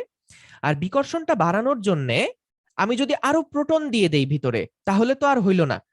মানে আমি দুইটাই দিতে পারি, নিউট্রন দিতে পারি, প্রোটনের কোনো চেঞ্জ আনতে পারি, কিন্তু প্রোটন আমি যদি কোনোভাবে চেঞ্জ নিয়ে আসি বা প্রোটন আমি যদি আরো বাড়াই তাহলে তো আর হচ্ছে না। আমার তো ওখানে তোমার প্রোটনের চেঞ্জ করলে পারমাণবিক সংখ্যাই তো আমার চেঞ্জ হয়ে যাচ্ছে, সেটাও হইতে পারে, ওটা কোনো বিষয় না। কিন্তু প্রোটনের যে বিষয়টা, প্রোটনটা চেঞ্জ যদি আমি আরো প্রোটন দেই তখন কিন্তু বিকর্ষণ আরো বেড়ে যাবে, তাহলে প্রোটন দিতে পারবো না। তাহলে নিউট্রন যত আমি বাড়াবো তত কিন্তু আকর্ষণের পরিমাণটা বাড়বে, তাহলে বিকর্ষণটা বেশি হওয়া থেকে আস্তে আস্তে কমতে কমতে সেটা একটা স্টেবিলিটি দেখাবে। এখন বলো তো নিউট্রন যদি আমি আরো বেশি দেই, নিউট্রন 1 মানে এত বেশি দিলাম যে নিউট্রন বাই প্রোটন তো 1.6 হচ্ছে এই পর্যন্ত, সেটা ঠিক আছে, নিউটন বাই প্রোটন 1.6 পর্যন্ত দিলাম তাইলে ঠিক আছে। কিন্তু আমি যদি 1.6 এমন বেশি পরিমাণ নিউট্রন দেওয়া শুরু করলাম যাতে করে দেখলাম যে এটার ভ্যালু 2 হয়ে গেল, তাইলে সমস্যা কি হয়? নিউট্রন সংখ্যা বেড়ে গেলে অসুবিধা কি হয়? এটা কি একটু চিন্তা করতে পারো? নিউট্রন সংখ্যা বেড়ে গেলে সমস্যা কি হয়? ভাইয়া স্থিতিশীল হবে। কেন অস্থিতিশীল হবে একটু বলো তো? কারণ নিউট্রন আর প্রোটন সংখ্যা তো সমান থাকবে না না, নিউক্লিয়াসের সমান ভিতরে। থাকাটা তো মেইন পারপাস না। মানে এই জায়গাগুলোতে কি নিউট্রন আর প্রোটন সমান আছে? এই জায়গাগুলোতে কি নিউট্রন আর প্রোটন না সমান আছে? ভাইয়া। না। কিন্তু কেন এরা ফোর্সটা স্টেবল? ব্যালেন্স আছে ভাইয়া, ফোর্সটা হ্যাঁ, ব্যালেন্স। এক্সিলেন্ট রাহাত, কারণ এরা হচ্ছে ব্যালান্স অবস্থায় আছে। দেখো বস, কারণ এইখানে যে সমস্ত পরমাণুগুলো আছে তারা ব্যালান্স অবস্থায়। কিসের ব্যালান্স আবার? কোন ব্যালান্স? ওই যে ফোর্স আকর্ষণ আর বিকর্ষণ, ওই দুইটা ফোর্স ব্যালান্স হয়ে যাচ্ছে। মানে এখানে নিউট্রন আর প্রোটনের রেশিওটা এমন ভাবে আছে যেন প্রোটনগুলা যে বিকর্ষণ করছে আর ওই নিউট্রন প্রোটন মিলে যে সবল নিউক্লিয় বলের যে আকর্ষণ, এটা ব্যালান্স অবস্থায় এই জায়গাগুলোতে আছে। এই জায়গাগুলোতে আছে। নিউট্রন আর প্রোটন সংখ্যা সমান হওয়া এটা কখনো ক্রাইটেরিয়া না, কিন্তু স্টেবিলিটির মেইন ক্রাইটেরিয়া কি? যে আমার ওই আকর্ষণধর্মী বল আর বিকর্ষণধর্মী বল যাতে করে ওইটা সমান থাকে। তাহলে এখন আমার প্রশ্ন হচ্ছে যে ভাই, প্রোটন সংখ্যা যদি বেড়ে যায়, দেখো প্রোটন সংখ্যা যদি বেড়ে যায় আমাদের এটা কি হচ্ছে যে কখন এরা স্টেবল থাকছে? আমি শর্তগুলো একটু লেখার চেষ্টা করি। যে হচ্ছে আমাদের স্টেবিলিটি কখন থাকছে? স্টেবিলিটি কখন থাকছে? স্টেবিলিটি তখন থাকছে যখন ওই যে অ্যাট্রাকটিভ যে ফোর্স আর যে রিপালসিভ যে ফোর্স বা আকর্ষণ বল এবং বিকর্ষণ বল যখন সমান হচ্ছে তখন তারা স্টেবল থাকছে। আর আনস্টেবিলিটি কখন হচ্ছে? আনস্টেবিলিটি তখন হচ্ছে যখন ওই অ্যাট্রাকটিভ যে ফোর্স আর ওই রিপালসিভ যে ফোর্স এইটা যখন ইকুয়াল হচ্ছে না, তখন কিন্তু তারা আনস্টেবিলিটি দেখাচ্ছে। তো আমি যেটা বললাম যে হচ্ছে আমাদের প্রথম 20 মধ্যে যখন জেড এর সংখ্যা is less then 20 or equals to 20, তখন দেখা যায় নিউট্রন সংখ্যা আর প্রোটন সংখ্যা যদি সমান থাকে তখন তারা স্টেবিলিটি দেখাচ্ছে। এটা তো আমাদের এক্সপেরিমেন্টাল একটা লুক যে হ্যাঁ, এর N is equals to P হলে তখন তার স্টেবিলিটি দেখাচ্ছে। কিন্তু কেন দেখাচ্ছে? এটার অ্যান্সার কি? কেন দেখাচ্ছে? কারণ এইরকম থাকলে 20 কম যখন হয় তখন এই জিনিসটা থাকলে, এরকম কম্বিনেশন থাকলে N is equals to P হলে তখন এই অ্যাট্রাকটিভ ফোর্স আর রিপালসিভ ফোর্সটা সেম থাকে, ব্যালেন্স থাকে, স্টেবল থাকে। আচ্ছা, কিন্তু যদি এরকম 20 কম সংখ্যক পরমাণুগুলাতে, পারমাণবিক সংখ্যা 20 কম গুলাতে যদি এরকম হয়ে যায় যে N is greater than P বা N is less than P, তখন তারা আর স্টেবিলিটি থাকে না, স্টেবিলিটি তারা দেখাচ্ছে না। কারণ মেইন কারণ কি? মেইন কারণ হচ্ছে অ্যাট্রাকটিভ আর রিপালসিভ ফোর্সটা সমান থাকে না। কেউ যদি জিজ্ঞেস করে কেন আনস্টেবল, তার উত্তর কিন্তু তোমাকে এইটা দিতে হবে। কখনোই ওই উত্তরে যাবা না যে ভাই নিউটন আর প্রোটন সংখ্যা তো সমান না বা নিউটন আর প্রোটন তো সমান এই জন্য তারা হচ্ছে ব্যালেন্স অবস্থায় আছে না। এটা আসল উত্তর না। আসল উত্তর হচ্ছে যে নিউক্লিয়াসের ভিতরে যে অ্যাট্রাকটিভ ফোর্স আর রিপালসিভ ফোর্স এই দুইটা ইকুয়াল থাকার কারণে কিন্তু তারা স্টেবিলিটি দেখাচ্ছে, বা না থাকার কারণে তারা আনস্টেবিলিটি দেখাচ্ছে। ফ্যান্টাস্টিক। এরপরে আসো, যখন আমি দেখলাম যে 20 বেশি, জেড এর ভ্যালুটা যখন 20 থেকে বেশি, তখন কি দেখা গেল যে এন বাই পি এর যে ভ্যালুটা সেটা 1 থেকে বড় আর 1.6 এর সমান বা ইকুয়াল এই রেঞ্জের মধ্যে যদি থাকে তখন তারা স্টেবিলিটি দেখায়, আদারওয়াইজ তারা হচ্ছে আনস্টেবিলিটি দেখাচ্ছে। তার কারণ কি? তার কারণ হচ্ছে এটা যদি আমাদের সে নিউক্লিয়াস হয়, এখানে 20 বেশি প্রোটন মানে অনেকগুলা প্রোটন চলে আসছে, আর যত বেশি প্রোটন থাকবে তত একটা আরেকটাকে বিকর্ষণ করবে। তো তার মানে আমাদের আকর্ষণ বলের পরিমাণ বাড়ানোর দরকার। তো যদি আমি আকর্ষণ বলের পরিমাণ বাড়াতে চাই তার মানে আমাকে নিউট্রন বাড়াইতে হবে, কারণ প্রোটন যদি দেই তাহলে তো আরো বিকর্ষণ সৃষ্টি হবে।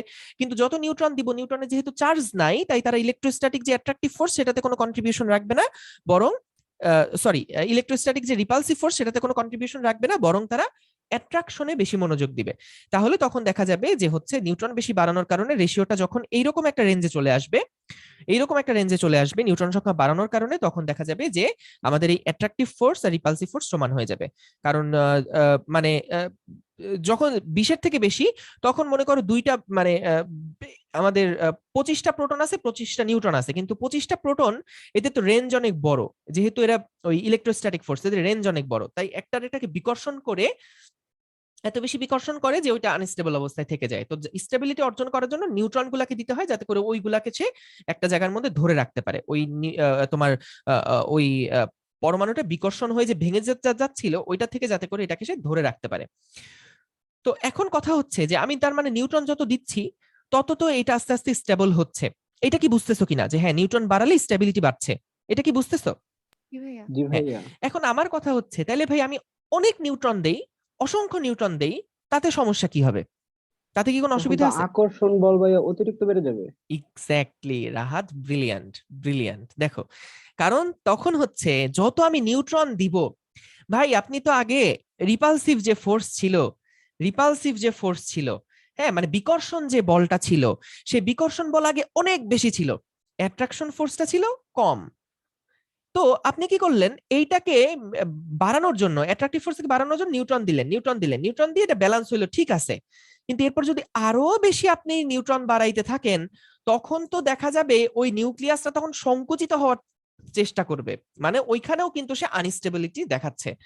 তার মানে সবচেয়ে অপটিমাম অবস্থা কোনটা স্ট্যাবিলিটির জন্য? এই অ্যাট্রাকটিভ ফোর্স আর রিপালসিভ ফোর্সটা যখন সমান, তখন কিন্তু তারা স্ট্যাবিলিটি দেখাবে। তোমাদের বইতে কিছু জিনিস ভুল আছে, এটা এত ডিটেলসে কিছুই নাই।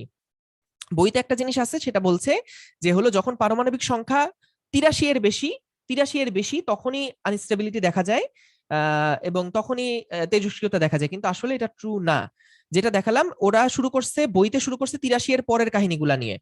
ওখানে দেখা যায় যে এত বেশি বিকর্ষণ হয় বা এত বেশি নিউট্রন থাকে বা প্রোটন থাকে, যেটা আসলে আনস্টেবিলিটি তারা থাকে না, ওরা দেখা যায় যে আনস্টেবিলিটি শো করতে থাকে। ঠিক আছে, ওরা আচ্ছা ভাইয়া, আনস্টেবিলিটি শো করতে গ্রাফে থাকে। হ্যাঁ বলো। গ্রাফে তো 83 এর পরের গুলারও স্থিতিশীল অবস্থা দেখাচ্ছে।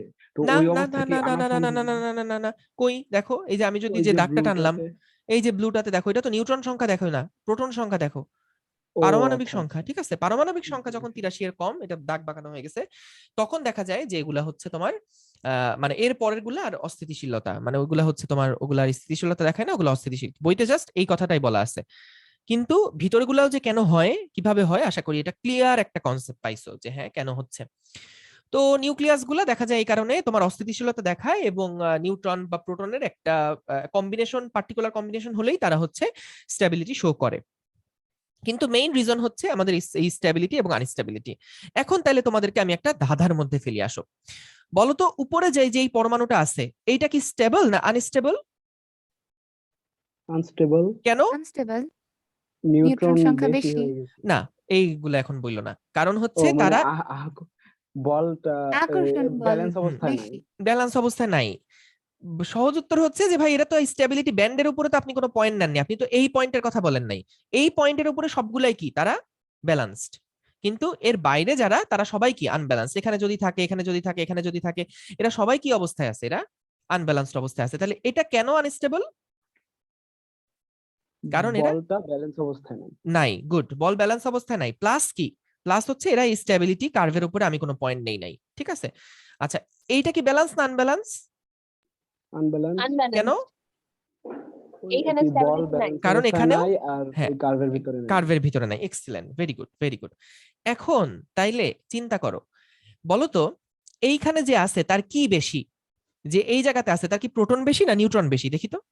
নিউট্রন বেশি। তার নিউট্রন বেশি। গুড। এখন তাইলে কেন সে আনস্টেবল? ওই যে n/p কারণ তার 1.6 এর নিউট্রন চেয়ে বেশি সংখ্যা হয়ে অনেক যাবে। বেশি, এবং নিউট্রন সংখ্যা বেশি মানে তার আকর্ষণ অনেক বেশি, তাই তো? তাইলে বলো তো, এখন সে যেটা করবে, সে যেটা করবে, এইখানে যে আছে, সে আসলে ভিতরে পজিটিভ বাড়াইতে চাইবে না কমাইতে চাইবে? তোমার কি ধারণা? এইখানে যে আছে সে কি পজিটিভ আনতে চাইবে না না আনতে চাইবে? পজিটিভ আনতে চাইবে ভাই। আনতে চাইবে, কারণ এইখানে কিন্তু নিউট্রন বেশি হওয়ার কারণে, খেয়াল করো, এখানে কিন্তু নিউট্রন বেশি হওয়ার কারণে এই জায়গাতে কি হয়েছে, আকর্ষণ বেড়ে গেছে। তার মানে আমার চার্জড পার্টিকেল কমে গেছে। তাইলে চার্জড পার্টিকেল আনার জন্য এখানে তো ভিতরে কারা থাকতে পারে? ভিতরে তো পজিটিভই থাকতে পারে। তাহলে এইখানে ও চেষ্টা করবে কি, এইখানে চেষ্টা করবে স্টেবিলিটি অর্জন করার জন্য, বা এই রেঞ্জে আসার জন্য সে চেষ্টা করবে। তাহলে এই রেঞ্জে যদি আসার চেষ্টা করে, তাহলে তাকে কিন্তু ভিতরে বেশি বেশি পজিটিভ নিয়ে আসতে হবে। ভিতরে যত বেশি সে পজিটিভ চার্জ আনবে, তত কিন্তু ওই অ্যাট্রাকটিভ ফোর্সটা কমে গিয়ে তখন রিপালসিভ ফোর্সটা বেড়ে গিয়ে দেখা যাবে একটা ব্যালেন্স অবস্থায় থাকবে। তো এইটা করার জন্য কি করে জানো? এইটা করার জন্য এই নিউক্লিয়াসটা বিটা রে এমিট করে। বিটা রে কে এমিট করে, এমিট করার কথা, এমিট মানে হচ্ছে নিঃসরণ করা। তাহলে বিটাটা হচ্ছে একটা নেগেটিভ। হ্যাঁ, বিটা রেটা হচ্ছে নেগেটিভ। তোমরা ছোটবেলায় হয়তো পড়ছো, আমি ঠিক মনে আছে কিনা জানি না, নিউট্রন এটা কিন্তু ভেঙে তোমার হচ্ছে ওই যে বিটা প্লাস বিটা মাইনাস এরকম দুইটা রেতে তারা হচ্ছে কনভার্ট হয়। হ্যাঁ, তো অত ডিটেলস আমরা যাব না, জাস্ট এটা কনসেপচুয়ালি দেখো যে কারা বিটারে গমন করবে, কারা আলফারে নিঃসরণ করবে। দেখো বিটা হচ্ছে তারা নিঃসরণ করছে, বিটাটা হচ্ছে নেগেটিভ একটা রে, ঠিক আছে। বিটাটা, এগুলো সম্পর্কে আমরা একটু জানবো, নেক্সট ক্লাসে জানবো যে বিটাটা হচ্ছে নেগেটিভ একটা রে। হ্যাঁ, আর আলফাটা হচ্ছে পজিটিভ রে, এটা তো তোমরা জানো, আলফাটা হচ্ছে হিলিয়াম নিউক্লিয়াস, এটা হচ্ছে পজিটিভ একটা রে। তাহলে দেখো বিটা সে কখন নিঃসরণ করছে, বিটা নিঃসরণ করা মানে নেগেটিভ নিঃসরণ করা। আর নেগেটিভ যদি ভিতর থেকে নিঃসরণ করো তাহলে বলো তো একটা পজিটিভ কি তখন বেড়ে গেল না নিউক্লিয়াসের ভিতরে? জি ভাইয়া। তাই না? নিউট্রাল অবস্থা থেকে একটা নিউট্রন যদি ভেঙে সেই নিউট্রনটা যদি একটা পজিটিভ বিটা আর একটা নেগেটিভ বিটা তৈরি করে এবং নেগেটিভ বিটাকে সে বাইরে বের করে দেয়, তখন কিন্তু ভিতরে একটা পজিটিভ চার্জের তৈরি হলো, এবং ওই পজিটিভটা কিন্তু যেহেতু বেড়ে গেল তখন কিন্তু দেখা যাবে যে কি হচ্ছে, তখন বিকর্ষণের পরিমাণটা বেড়ে যাচ্ছে এবং আবার সেটা ব্যালান্স অবস্থায় আসার সম্ভাবনা দেখাবে। তাহলে বিটারে কখন বের হচ্ছে, যাদের নিউট্রনটা বেশি তাদের কিন্তু বিটারে বের হচ্ছে, বিটাটা নেগেটিভ বের হয়ে যাওয়ার কারণে ভিতরে পজিটিভ থাকছে, যার কারণে ওই চার্জের সংখ্যা বাড়ার কারণে ওরা রিপালশনটা আবার আগের মতন হচ্ছে, কারণ উপরে যত চলে গেছিল নিউট্রন সংখ্যা যত বেড়ে গেছিল তত অ্যাট্রাকটিভ ফোর্স বেড়ে গেছিল, এবং ভিতরে ওটা অ্যাট্রাকটিভ বেশি হলে হবে না, রিপালশন বাড়াইতে হবে। এই কারণে বিটারে মাইনাসটা নির্গমন করে ভিতরে পজিটিভ আবার তৈরি হয়েছে, এবং যার কারণে তারা আস্তে আস্তে স্টেবিলিটি দেখাচ্ছে। এবং খুব স্বাভাবিকভাবেই যেহেতু প্রোটন সংখ্যাও ভিতরে চেঞ্জ হয়ে গেছে, ওই পরমাণুটাও আর একই পরমাণু থাকবে না, পরমাণুটাও কিন্তু চেঞ্জ হয়ে যাবে। ওই একই রকম পরমাণু আর আমরা দেখবো না, পরমাণুটাও তখন কিন্তু আসলে পাল্টায় যাবে বা চেঞ্জ হয়ে যাবে। আচ্ছা, কারণ আসলে প্রত্যেকটা পরমাণুর আসল যে বৈশিষ্ট্য সেটা তো ডিপেন্ড করে তার পারমাণবিক সংখ্যার উপরে। তাহলে ভিতরে যদি প্রোটন সংখ্যায় চেঞ্জ হয়ে যায় তাহলে তার পারমাণবিক সংখ্যা চেঞ্জ হয়ে গেল, আলটিমেটলি পুরো পদার্থটাই কিন্তু অন্য একটা পদার্থে রূপান্তরিত হবে। এক্সিলেন্ট। এইবার বলো তো দেখি, যেইটা নিচে আছে এর মধ্যে কিসের ঘাটতি, মানে কিসের সংখ্যা বেশি তুলনামূলকভাবে? এখানে যে আছে এই ব্যান্ডটার তুলনায় এই নিচে যারা প্রোটন আছে সংখ্যা বেশি। এখানে কিন্তু প্রোটন সংখ্যা বেশি, এবং প্রোটন সংখ্যা বেশি হওয়ার কারণেই কিন্তু তারা এখানে স্টেবিলিটি ব্যান্ডে আসছে না, ঠিক আছে। এখানে জি কিন্তু ভাইয়া। কম্পারেটিভলি প্রোটন সংখ্যাটা বেশি, মানে এইখানে যা বা এইখানে যা, আমি যদি মানে একটা চিন্তা করি যে হচ্ছে কোন জায়গাতে প্রোটন সংখ্যা বেশি, আমি যদি এই দুইটা পয়েন্টের মধ্যে দেখো, এই দুইটা পয়েন্টের মধ্যে এটার কিন্তু প্রোটন সংখ্যাটা বেশি, এবং প্রোটন সংখ্যা বেশি হওয়ার কারণেই কিন্তু সে এই স্টেবিলিটি ব্যান্ডের মধ্যে আসলো না। তাহলে প্রোটন সংখ্যা বেশি তার মানে কি বেশি, আকর্ষণ না বিকর্ষণ? বিকর্ষণ। বিকর্ষণ। তাহলে তারা কি করার চেষ্টা করবে বলতো? তারা দুইটা জিনিস করার চেষ্টা করতে পারে। একটা পজিটিভ হচ্ছে বের করে দিবে। ভিতরে, হ্যাঁ এক্সিলেন্ট রাহাত, একটা হচ্ছে পজিটিভ বের করে দিবে। তাহলে পজিটিভকে কিভাবে বের করতে হয়? আলফা কণা নির্গমনের মাধ্যমে পজিটিভকে বের করতে হয়, ঠিক আছে। আলফা কণা যখন নির্গমন করব তখন আলফা কণা মানে হচ্ছে হিলিয়াম নিউক্লিয়াস, মানে ওই যে দুইটা প্রোটনকে বের করে দিলাম, তাহলে যখন প্রোটনকে বের করে দিলাম তখন কিন্তু বিকর্ষণ কমে গেল, আলটিমেটলি এটা স্টেবিলিটির মধ্যে চলে আসলো। অথবা কি করা যায়, অথবা যদি এরকম কখনো হইতো যে না আমার নিউট্রন সংখ্যা আমি কোনোভাবে বাড়াইতে পারলাম, যেটা আসলে নর্মালি হয় না, যে আমি নিউট্রন সংখ্যা বাড়াইলাম, তখনও কিন্তু ভিতরে আমি যদি ম্যানুয়ালি মানে কোনোভাবে যদি হয় যে নিউট্রন বেড়ে গেল, তখনও কিন্তু তারা হচ্ছে নিউট্রন বেড়ে যাওয়া মানে আকর্ষণ বেড়ে যাওয়া, এবং তখনও কিন্তু তারা স্টেবিলিটি দেখাবে। এবং আলফা কণাই শুধু না, যেটা হয় যে আলফা কণা নির্গমনের মাধ্যমেও প্রোটনটা বের হয়, বা বিটা প্লাস এইটা নির্গমন বা পজিট্রন বলে এটাকে, এই পজিট্রন নির্গমন মানে হচ্ছে পজিটিভকে বাইর করে দিছে, তার মানে বিকর্ষণ কমে গেছে। আগে বিকর্ষণ অনেক বেশি ছিল আকর্ষণের তুলনায়, যার কারণে আনস্টেবল ছিল, বিকর্ষণটা বের করে দিল, এবং বিকর্ষণের মানে এলিমেন্ট একটা বের করে দিল, যার কারণে ওটা আবার স্টেবিলিটি দেখাচ্ছে। ভাইয়া হ্যাঁ, বিটা নেগেটিভ কি গ্রহণ করতে পারে না? বিটা নেগেটিভ গ্রহণ যদি করেও, হ্যাঁ তাইলেও হয়, কিন্তু আসলে এটা নর্মাল সিনারিও না। যেটা হয় যে তারা হচ্ছে আসলে হয় মানে নির্গমনটাই তারা বেশি করে, কারণ আসবে কোত্থেকে, তাই না? তাদের মধ্যে যেটা আছে, যেই এনার্জিটুকু আছে সেটা তো তারা মানে তাদের মধ্যে আমি দিব কিভাবে, ইনসার্ট করাটা তো কঠিন, তাই না? বের হয়ে যাওয়াটা সহজ, ভিতরে যেটা আছে আনস্টেবিলিটির কারণে ওখান থেকে বের হয়ে যাওয়া সহজ, তাই না? ওই ইনসার্ট করা এটা কি আদৌ আবিষ্কার হয়েছে কিনা আমি জানি না, এটা দেখতে হবে। যে যেটা হয় যে হচ্ছে নিউট্রন কণা আঘাত করতে পারে একটা নিউক্লিয়াসকে গিয়ে, যদি আঘাত করে, তোমরা যে নিউক্লিয়ার ফিশন এগুলো পড়ছো, তো যখন একটা নিউট্রন একটা নিউক্লিয়াসকে গিয়ে আঘাত করে তখন দেখা যায় যে ওইখান থেকে ওই নিউক্লিয়াসটা ভেঙে যায়, সেটা অন্য ফেনোমেনা। কিন্তু আমাদের এই রেডিও অ্যাক্টিভিটি বা তেজস্ক্রিয়তা যেটাই পুরাটাই তো আসলে তেজস্ক্রিয়তা, মানে কি বলবো এটাকে, মানে রেডিয়েট করতেছে, তাই না? তোমার হচ্ছে আলফা কণা, বিটা কণা, গামা রে, এগুলাকে তারা হচ্ছে এমিট করতেছে। তো সেই ক্ষেত্রে তোমার হচ্ছে মানে ইনসার্ট করাটা কঠিন, কিন্তু নর্মাল যেটা ফেনোমেনা সেটা হচ্ছে বের হয়ে যায়, এবং বের কি পরিমাণে হলে বা কি বের হলে স্টেবল হবে সেটার প্রতি তারা কনসার্ন থাকে। তোমার প্রশ্ন ভালো, কিন্তু এটা আদৌ আবিষ্কার হয়েছে কিনা আমি জানি না। তো যেটা কনসেপ্ট সেটা হচ্ছে যে আলফা কণা, বিটা কণা, এইটা নির্গমন, বিটা প্লাস তখন নির্গমন করে, এটাকে পজিট্রনও বলে, তখন নির্গমন করে যখন প্রোটন সংখ্যা বেশি বা রিপালশন বেশি। এটা কখন হচ্ছে? যখন বিকর্ষণ বেশি, যখন বিকর্ষণ বেশি। এবং এটা নির্গমনের মাধ্যমে কি হচ্ছে? তারা স্টেবিলিটি অর্জন করছে কিন্তু। আর এইটা তখন হয় বিটা মাইনাস রে, তখন এরা এমিট করে যখন হচ্ছে আকর্ষণ বেশি। কারণ আকর্ষণ বেশি হলে কি করতে হবে? আমাকে বিকর্ষণ বাড়াতে হবে স্টেবল করতে হলে। তাহলে বিকর্ষণ বাড়াতে হলে ভিতরে প্লাস লাগবে, তাই একটা মাইনাসকে বের করে দিলাম, আর ভিতরে প্লাসের সংখ্যা বেড়ে গেল, আলটিমেটলি এটা ব্যালেন্স হয়ে গেল। ঠিক আছে, তার মানে এর বাইরে যতগুলো আছে সবাই আনস্টেবল, এবং এরা দেখা যায় তেজস্ক্রিয়তা দেখানোর পরে এরা হচ্ছে স্টেবিলিটি অর্জন করে। ঠিক আছে, এই হচ্ছে মোটামুটি আমাদের এই তেজস্ক্রিয়তার মেইন কনসেপ্ট। হ্যাঁ, আচ্ছা, যে কি কারণে তেজস্ক্রিয়তা হচ্ছে, কেন হচ্ছে, এগুলা আগের কথাবার্তাগুলাই, কেন নিউক্লিয়াস তেজস্ক্রিয়তা দেখে এটা বললাম। আচ্ছা, এটা জাস্ট একটু আমি শুরু করে তারপরে নেক্সট ক্লাসে আসবো। যে দেখো এখানে যেটা একটা, যে পরমাণুর ভাঙন, এটা সম্পূর্ণ একটা অনিশ্চিত ঘটনা। আমরা এতক্ষণ যেটা নিয়ে কাজ করছিলাম সেটা হচ্ছে একটা নিউক্লিয়াস নিয়ে আমরা কাজ করছিলাম, একটা নিউক্লিয়াস। খেয়াল করো এটার সাথে এটার পার্থক্যটা। আমরা এতক্ষণ একটা নিউক্লিয়াস কেন ভাঙতে পারে, কেন সেটা স্টেবিলিটি দেখাতে পারে, কেন সেটা আনস্টেবল দেখায়, এই জিনিসগুলো নিয়ে আমরা কাজ করছিলাম। এখন বিষয়টা হচ্ছে যে যেটা দেখা যায় যে একটা পরমাণু বা পরমাণুর ভাঙন মানে নিউক্লিয়াসের ভাঙন, তো একটা পরমাণু এটা কি ভাঙবে কিনা বা একটা নিউক্লিয়াস এটা কি ভাঙবে কিনা, এটা সম্পূর্ণ একটা অনিশ্চিত ঘটনা। তোমার এইরকম স্টেবিলিটি যেটা হয় যে এরকম থাকলেই যে সে সাথে সাথে বিকর্ষণ করে ফেলবে এরকম না, কারণ এটা খুব কমন সেন্স, তুমি বুঝতেই পারছো, এটা তাদের ওরিয়েন্টেশনের উপরেও কিন্তু অনেকটা ডিপেন্ড করে।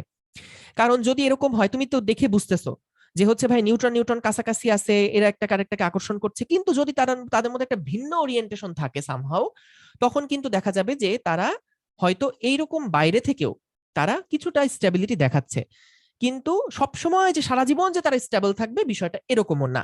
কিন্তু কখন এরা আনস্টেবিলিটি দেখাবে বা কখন এখান থেকে আলফারে, বিটারে, গামারে এগুলা বের হবে, সেগুলা কিন্তু আমরা জানি না, এটা অনিশ্চিত ঘটনা। কিন্তু এরা যে এই অবস্থায় আনস্টেবল সেটা আমরা জানি, আমরা শিওর এটা ভাঙবে।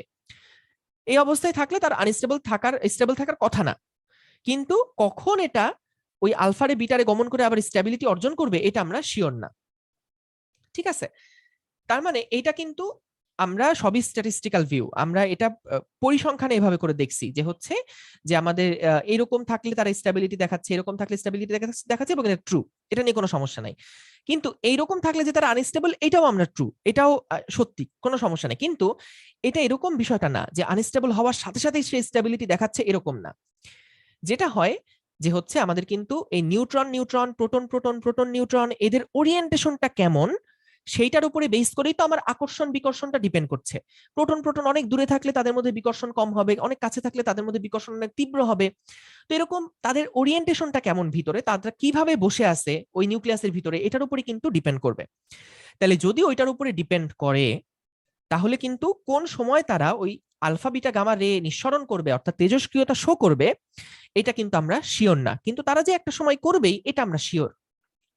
ঠিক আছে, এবং এই যে এইটা কিন্তু কোনো বাহ্যিক তাপমাত্রা, চাপ এইগুলার উপরে ডিপেন্ড করে না, যে তেজস্ক্রিয়তা এখানে হচ্ছে না কেন, আমি বাইরে থেকে একটু তাপ দেই বা বাইরে থেকে আমি চাপ দেই, এইটার উপরে কিন্তু এটা ডিপেন্ড করবে না, কারণ তারা অনেক উপরের স্তরে খেলতেছে, কোয়ান্টাম লেভেলে তারা খেলতেছে। তো আমরা বাইরে থেকে যে তাপমাত্রা দিব, তাপশক্তি দিব, চাপ দিব, এইটার কারণে তাদের কোনো আসলে এমন ইফেক্ট হবে না, যেমন কেমিক্যাল রিঅ্যাকশনে যেটা হয় যে আমাদের তাপমাত্রা, চাপ এগুলো চেঞ্জ করলে পুরা রিঅ্যাকশন চেঞ্জ হয়ে যাচ্ছে, কিন্তু এখানে সেরকম প্রভাব খাটানোর কোনো সুযোগ নাই। হ্যাঁ, আচ্ছা, তাহলে তাহলে ভাই কৃত্রিম ভাবে কি তেজস্ক্রিয়তা করা যায় না? হ্যাঁ করা বাইরে যায়, কিন্তু কৃত্রিম ভাবে ওইগুলাতে হচ্ছে তোমার ধরো নিউক্লিয়ার রিয়াকশন ঘটায় বাহ্যিক ভাবে, তখন তাদের মধ্যে থেকে তেজস্ক্রিয়তা বের করা যায়। ওইগুলা হচ্ছে ধরো যে আমাদের মানে ল্যাবে যে সমস্ত কৃত্রিম পরমাণুগুলা তৈরি হয়েছে, ওইগুলা অনেক সময় তেজস্ক্রিয়তা দেখায় আর কি, বা ওইগুলা হচ্ছে তেজস্ক্রিয়তা শো করতে পারে। ঠিক আছে, ওগুলা আমরা কৃত্রিম ভাবে অন্য কোনো পরমাণুর সাথে একটা পরমাণু নিউক্লিয়ার ফিউশন ঘটায় তখন ওগুলো আমরা দেখতে পারি। ঠিক আছে, কিন্তু আমাদের যেটা হয় কিন্তু ওইটাও সার্টেইন না। নর্মালি যেটা হয়, আমরা তো আর যখন একটা স্যাম্পল নেই, ধরো ইউরেনিয়ামের একটা খণ্ড নিলাম, আমি কি একটা ইউরেনিয়াম নিউক্লিয়াস নিয়ে কাজ করব? না। আমি কি করি, আমি এই যে এত যে তেজস্ক্রিয়তা দেখাচ্ছি, এগুলা কিন্তু একটা নিউক্লিয়াস খণ্ড না বা একটা পরমাণু না। আমরা কি নিয়ে কাজ করি, আমরা একটা স্যাম্পল নিয়ে কাজ করি, যে ভাই এইটা হচ্ছে আমার একটা ইউরেনিয়ামের স্যাম্পল।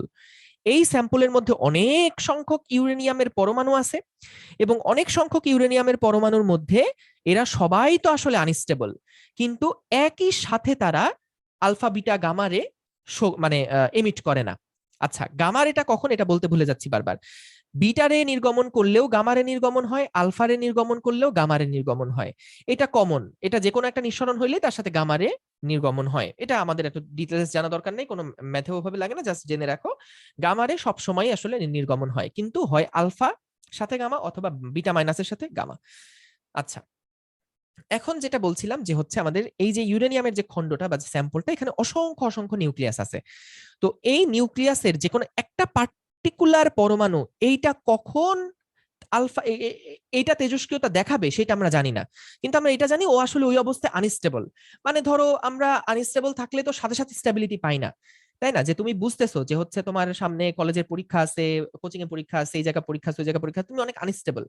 কিন্তু আনস্টেবল হওয়ার সাথে সাথেই তো তুমি আর স্টেবিলিটি অর্জন করো না, ওই পরীক্ষাটার একটা সার্টেন টাইম শেষ হয় বা তুমি হচ্ছে একটা একটা সার্টেন লেভেল পার করো, তখন তুমি একটু স্টেবল হও। অনেকে আছে সাথে সাথে স্টেবিলিটি অর্জন করার জন্য মনে করো ধরে আমি পরীক্ষা দিবই না কোথাও, ঠিক আছে, সে আবার ওই সময় কিন্তু স্টেবল হয়ে গেল। তো সেই ক্ষেত্রে কে কখন স্টেবিলিটি অর্জন করবে এটা আমরা শিওর না, কিন্তু তারা যে আনস্টেবল অবস্থায় আছে এটা আমরা শিওর। হ্যাঁ, তো এটাই এখানে বলছে যে হচ্ছে পরমাণুর যেই তোমার ভাঙন, এটা সম্পূর্ণ একটা অনিশ্চিত ঘটনা, যে একটা নির্দিষ্ট পরমাণু এটা কখন ভাঙবে এইটা আমরা শিওর না। কোন পরমাণুটি কখন ভেঙে যাবে তার কোনো কিছুই নির্ধারিত নাই, কোনো বাহ্যিক কারণ এই ভাঙনকে প্রভাবিত করতে পারবে না। ঠিক আছে, যে আমি বাইরে থেকে তাপ দিলাম, চাপ দিলাম, এই কারণে তারা হচ্ছে সাথে সাথে আনস্টেবিলিটি দেখালো, এটাও কখনো সম্ভব না। কিন্তু আমরা যেটা বুঝতেছি এটা হচ্ছে অনিশ্চিত একটা ঘটনা। এখন কথা হচ্ছে যে এটা তাহলে কিসের উপর ডিপেন্ড করে, যে তেজস্ক্রিয়তাটা কিসের উপরে ডিপেন্ড করে, জাস্ট এটুকু বলে আজকে শেষ করব। যে কিসের উপর ডিপেন্ড করে, দেখো যে কোনো মুহূর্তে তেজস্ক্রিয়তাটা, যে কোনো মুহূর্তে তেজস্ক্রিয় পরমাণুগুলার ভাঙনের হার, অর্থাৎ আমাদের এই যে একটা খণ্ডের কথা বলছিলাম, এই খণ্ডতে তো মানে কোটি টু দি পাওয়ার কোটি সংখ্যক ইয়া আছে, তোমার হচ্ছে পরমাণু আছে। তাহলে এই পরমাণুগুলো আরো বেশি হবে, আর এই পরমাণুগুলা কি রেটে ভাঙবে, এই পরমাণুগুলা কি রেটে ভাঙবে, পরমাণুর ভাঙা মানে কি, ওই যে ওখান থেকে আলফা রে, বিটা রে, গামা রে এগুলা নির্গমন করা। তাহলে কখন তারা ভাঙবে, এই যে পরমাণুর ভাঙনের যে হার, এইটা কিসের উপরে ডিপেন্ড করে, ওই মুহূর্তে কতটুকু পরমাণু আছে সেই সংখ্যার উপরে ডিপেন্ড করে। এবং এটা সম্পূর্ণভাবে কিন্তু একটা এক্সপেরিমেন্টাল ভিউ, হ্যাঁ, একটা স্ট্যাটিস্টিক্যাল ভিউ, যে আমরা হচ্ছে পরিসংখ্যানগতভাবে এটাকে এভাবে করে আমরা দেখছি। যে মনে করো তুমি জানো যে হচ্ছে একটা এলাকায় ধরো যে তোমার হচ্ছে বৃষ্টি পড়বে প্রত্যেক গত বছর প্রত্যেক ডিসেম্বরে, ধরো ডিসেম্বরের 30 দিনের মধ্যে 25 দিনই বৃষ্টি পড়ছে, 25 দিনই বৃষ্টি পড়ছে। এখন তোমাকে বলা হলো যে তুমি বলো তো যে হচ্ছে ডিসেম্বরের 23 তারিখ কি বৃষ্টি পড়বে কিনা। তো তুমি র্যান্ডমলি যেটা বলবা যে হ্যাঁ বৃষ্টি পড়বে, হ্যাঁ বৃষ্টি পড়বে, এবং হয়তো এটা তোমার সঠিক হয়ে যাওয়ার চান্স আছে, কারণ তুমি গত বছরের ডাটা দেখছো যে হচ্ছে হ্যাঁ 25 দিনেই যেহেতু বৃষ্টি পড়ে, 23 তারিখ একটা র্যান্ডম, তাহলে আসলে বৃষ্টি পড়ার চান্সই তো বেশি, কারণ সম্ভাবনা কত, 25/31, তাহলে সেক্ষেত্রে বৃষ্টি পড়বে। কিন্তু তুমি হচ্ছে ওইটা কিন্তু শিওর না যে হ্যাঁ আসলেই কি ওই দিন বৃষ্টি পড়বে কিনা, জাস্ট আমরা প্রবাবিলিটির একটা কথা বলতেছি এখানে। তো এখানে যে বিষয়টা সেটা আমি সিম্পলিফাই করি একটু, যে হচ্ছে যে কোনো মুহূর্তে তেজস্ক্রিয় পরমাণুগুলোর ভাঙনের হার, এইখানে তেজস্ক্রিয় পরমাণু কতটা ভাঙবে এইটা ডিপেন্ড করবে কিসের উপরে, এইটা ডিপেন্ড করবে যে হচ্ছে কতগুলো পরমাণু আসলে ওই পদার্থের কতগুলো পরমাণু আছে সেটার উপরে ডিপেন্ড করবে। যত সংখ্যক পরমাণু থাকবে তাহলে তত বেশি সংখ্যক পরমাণু আসলে ভাঙবে। যেমন আমি এটা এক্সাম্পল আমাদের এক বড় ভাই এভাবে করে দিতেন, উনি বলতেন যে মনে করো তোমাকে তোমার আব্বু ধরো 2000 টাকা দিল, দিয়ে বললো যে তুই এই মাসটা চল। এখন 2000 টাকা দিয়ে যদি ওই মাস চলতে বলে, তুমি প্রথম দিন যখন 2000 টাকা পাবা হাতে, তখন তোমার কাছে মনে হবে যাই একটা চকবার খেয়ে আসি, বা যাই একটা ইগলু একটা হচ্ছে কোন আইসক্রিম খেয়ে আসি, বা যাই আমি হচ্ছে একটা একটা মুভি দেখে আসি, বা হচ্ছে আমি তোমার মানে টাকা খরচ করার কিন্তু তখন প্রবণতাটা বাড়বে। কিন্তু বলো তো যখন মাসের শেষ তোমার হাতে হয়তো পকেটে আর 20 টাকা আছে, হ্যাঁ তুমি মনে করো বাস থেকে ধরো ঢাকা থেকে মানে ধরো মোহাম্মদপুর থেকে ফার্মগেট যাবা, তোমার কাছে তখন মনে হবে যে ইস রে 20 টাকা আছে, তাহলে আমি হচ্ছে এটাকে একটু কম খরচ করতে হবে, তাহলে আমি হচ্ছে তোমার এখন 5 টাকা দিয়ে বাসে যাই। হ্যাঁ, তো তাইলে দেখো তোমার কাছে যত বেশি টাকা থাকে তত বেশি কিন্তু খরচের প্রবণতা বাড়ে, খরচের হার তত বেশি হয়। কিন্তু যখন টাকার পরিমাণ কম তখন কিন্তু খরচও আলটিমেটলি কম হয়, অর্থাৎ টাকা ক্ষয়ের হার কিন্তু তখন কম হয়। তো এখানে বিষয়টা সেরকম যে হলো আমাদের যত সংখ্যক অক্ষত পরমাণু আছে, অক্ষত পরমাণুর সংখ্যা যত বেশি আছে, যেগুলা তোমার হচ্ছে আলফা বিটা গামারে নিঃসরণ করে নাই, যেগুলা তখনও তেজস্ক্রিয় হয় নাই, যতগুলো অক্ষত পরমাণু আছে এটার সংখ্যা যত বেশি হবে তত পরমাণুর ভাঙনের হার তত বেশি হবে। জিনিসটা কি টাকা পয়সার সাথে রিলেট করতে পারছো কিনা? যে হচ্ছে জি ভাই ভাইয়া। যে আমাদের যত টাকা পকেটে থাকে তত বেশি ক্ষয়ের হার তত বাড়বে, খরচের পরিমাণ তত বাড়বে, কিন্তু যত টাকা আস্তে আস্তে কমে আসবে তত আমরা কিন্তু নিজেদেরকে অনেক কনজারভেটিভ অবস্থায় রাখবো, খরচ করব না, এবং খরচের হার আস্তে আস্তে কমে যাবে। তো এটার বেলাতেও সেই একই জিনিস। তাইলে খরচের ভাঙনের যে হার, আমি মনে করলাম যে ডিটি সময়ে, মনে করো ডিটি একটা ক্ষুদ্র সময়ে পরমাণু ভেঙে গেছে হচ্ছে ডিএন পরিমাণে, ডিএন পরিমাণ পরমাণু ভেঙে গেছে, এন দিয়ে আমি নাম্বার অফ অ্যাটমের সংখ্যা বোঝাচ্ছি বা পরমাণুর সংখ্যা বোঝাচ্ছি। তাহলে ডিটি একটা সময়ের গ্যাপে আমাদের পরমাণু যতটুকু ভাঙছে সেটা হচ্ছে ডিএন। তাহলে বলো তো একক সময়ে কতটুকু পরমাণু ভাঙছে? D N by D T. এবং একক সময়ে কোনো কিছু হইলে সেটাকে কিন্তু আমরা হার বলি। এটা মনে রেখো যে একক একক একটা ভ্যারিয়েবল চেঞ্জে কতটুকু চেঞ্জ হয়েছে ওইটাকে আমরা হার বলি। তাহলে এটা হচ্ছে পরমাণুর ভাঙনের হার, ঠিক আছে, বাই ডিটি যেহেতু করলাম, এটা হচ্ছে পরমাণুর ভাঙনের হার। এবং এই পরমাণুর ভাঙনের হারটা ডিপেন্ড করবে কিসের উপরে? এই পরমাণুর ভাঙনের হারটা ডিপেন্ড করবে হচ্ছে ইজ প্রপোর্শনাল টু, এটা হচ্ছে আমাদের ইফেক্ট আর এটা হচ্ছে কজ। দাঁড়াও, এগুলা ভালো মতো বুঝো যে হচ্ছে এই বাম পাশের যেটা সেটা হচ্ছে আমাদের ইফেক্ট। এই ইফেক্টটা কখন হবে? যত বেশি পরমাণু আমার অবশিষ্ট থাকবে, আমি এখানে রিমেইনিং দিয়ে দিই, একটা আর দিয়ে রিমেইনিং বলে দিই, রিমেইনিং কতটুকু অবশিষ্ট আছে সেইটার উপরে বেস করেই কিন্তু আমাদের ইয়াটা হবে। তাহলে এটা হচ্ছে সেই কজ। হ্যাঁ, এই কারণের উপরে ডিপেন্ড করবে ইফেক্টটা, অর্থাৎ যতটুকু অবশিষ্ট থাকবে একটা নির্দিষ্ট সময়ে, যতটুকু পরমাণু অবশিষ্ট থাকবে যেগুলা এখনো তেজস্ক্রিয় হয় নাই, যতটুকু অবশিষ্ট থাকবে সেইটার প্রপোর্শনে কিন্তু আমাদের ভাঙনটা ডিপেন্ড করবে। এবং এখানে যেটা করা হয় যে একটা মাইনাস সাইন আসে, একটা মাইনাস সাইন আসে। এবং এই মাইনাসটা আসলে কেন দেওয়া হয়? মাইনাসটা দেওয়া হয় এ কারণে, দেখো সেই সমস্ত ইয়াতে মানে সেই সমস্ত তোমার হচ্ছে নোটেশন গুলাতে মাইনাস দেওয়া হয় যখন নিচেরটা বাড়ার সাথে সাথে উপরের জিনিসটা কমে, তখন আমরা এখানে আসলে মাইনাস দেই। হ্যাঁ, তখন আমরা মাইনাস দেই যে দেখো টি যদি 10 সেকেন্ড হয় তখন ডিএন, এইটা কি এন এর সংখ্যা কি বাড়ছে না কমছে? এটা আমরা কি বলছি? ক্ষয়ের হার বলছি না? যে ডিটি সময়ে ভেঙে যায় ডিএন সংখ্যক পরমাণু, তাহলে একক সময়ে ভেঙে যায় কতটুকু? তাহলে ডিএন তো change of number of atom, অর্থাৎ পরমাণুর সংখ্যার পরিবর্তন। পরিবর্তন সব সময় আমরা কিভাবে হিসাব করি? শেষ মাইনাস আদি, তাই না? শেষ মাইনাস আদি। তাহলে দেখো শেষটা কি সবসময়, শেষে কতটুকু থাকবে? আগে যতগুলা পরমাণু ছিল আর শেষে মানে আগে যদি ধরো আমার কাছে 100টা পরমাণু থাকে, শেষে তো ডিসইন্টিগ্রেট যখন হয়ে যাবে, যখন ওগুলা ইয়া হয়ে যাবে, ভেঙে যাবে, তখন তো হয়তো আমার কাছে 90টা থাকবে। তাহলে এটা কি -10 না? তো এই কারণেই সামনে একটা মাইনাস দিয়ে দেওয়া, যাতে করে ওইখানকার মাইনাস এখানকার মাইনাস কাটাকাটি করে পজিটিভ হয়ে যায়। বা যাই হোক, মাইনাসটা দেওয়া এই কারণেই এটা সিগনিফাই করে যে টিটা বাড়ার সাথে সাথে এন এর সংখ্যা কমে যাচ্ছে। আর যদি আমি পজিটিভ দিতাম এটার মানে হতো টি বাড়ার সাথে সাথে এনটাও বাড়ছে। ঠিক আছে, এটা ফর্মুলার মাইনাসে আসে আর কি। ঠিক আছে, তাহলে এইটা হচ্ছে আমাদের কিন্তু কে বলে গেছে? রাদারফোর্ড এবং সোডি। তাহলে এই যে সূত্রটা, এই সূত্রটা নিয়েই আমরা আসলে পুরা আমাদের এই তেজস্ক্রিয়তার সামনে যে 3টা লেকচার থাকবে, 3টা লেকচারে আমরা এই টপিকটা নিয়েই আলোচনা করব। এই টপিকটা নিয়ে আলোচনা করবো, এটার প্রমাণ দেখবো, একটা যে প্রপোর্শনাল থেকে একটা ইয়াটি আসবে, ওগুলোর প্রমাণ দেখবো। মেইনলি এটা মাথায় রেখো যে হচ্ছে কতটুকু পরমাণু এখানে অবশিষ্ট আছে, যারা অবশিষ্ট নাই, যারা ভেঙে গেছে। কেউ কেউ ধরো ভেঙে ভেঙে গেছে, এইটা মনে করো ভেঙে গেছে, এইটা মনে করো ভেঙে গেছে, এই পরমাণুটা মনে করো ভেঙে গেছে, এইটা মনে করো ভেঙে গেছে। কিন্তু ভেঙে যাওয়ার পরে যারা অবশিষ্ট আছে সেই সংখ্যার উপরে ডিপেন্ড করবে রেটটা, যে 1 সেকেন্ডে কতটুকু পরমাণু ভাঙবে এর পরের বার। ঠিক আছে, এইটা আর কি। ওকে, তো আজকে এই পর্যন্ত থাকলো। আমাদের নেক্সট ক্লাস ইনশাল্লাহ আগামীকালকে। আজকে সন্ধ্যায় আজকে রাত্রে তোমাদের পরীক্ষা আছে। আর হচ্ছে নেক্সট ক্লাস থেকে একদম মজা, মানে এর পরের ক্লাসগুলা খুবই মজার।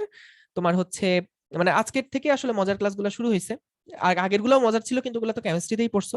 কিন্তু নেক্সট ক্লাস থেকে কিন্তু খুবই মজার কিছু টপিক আছে, কারণ ওখান থেকে তোমার মেইন প্রশ্ন আসে অনেক, এবং ওখান থেকে তোমার অ্যান্সার করাও খুব সহজ, প্রশ্নগুলোও খুব সহজ আসে। ওকে, কারো কোনো প্রশ্ন না থাকলে শেষ করি। শেষ করলাম তাইলে, ঠিক আছে। আসসালামু আলাইকুম, আল্লাহ হাফেজ।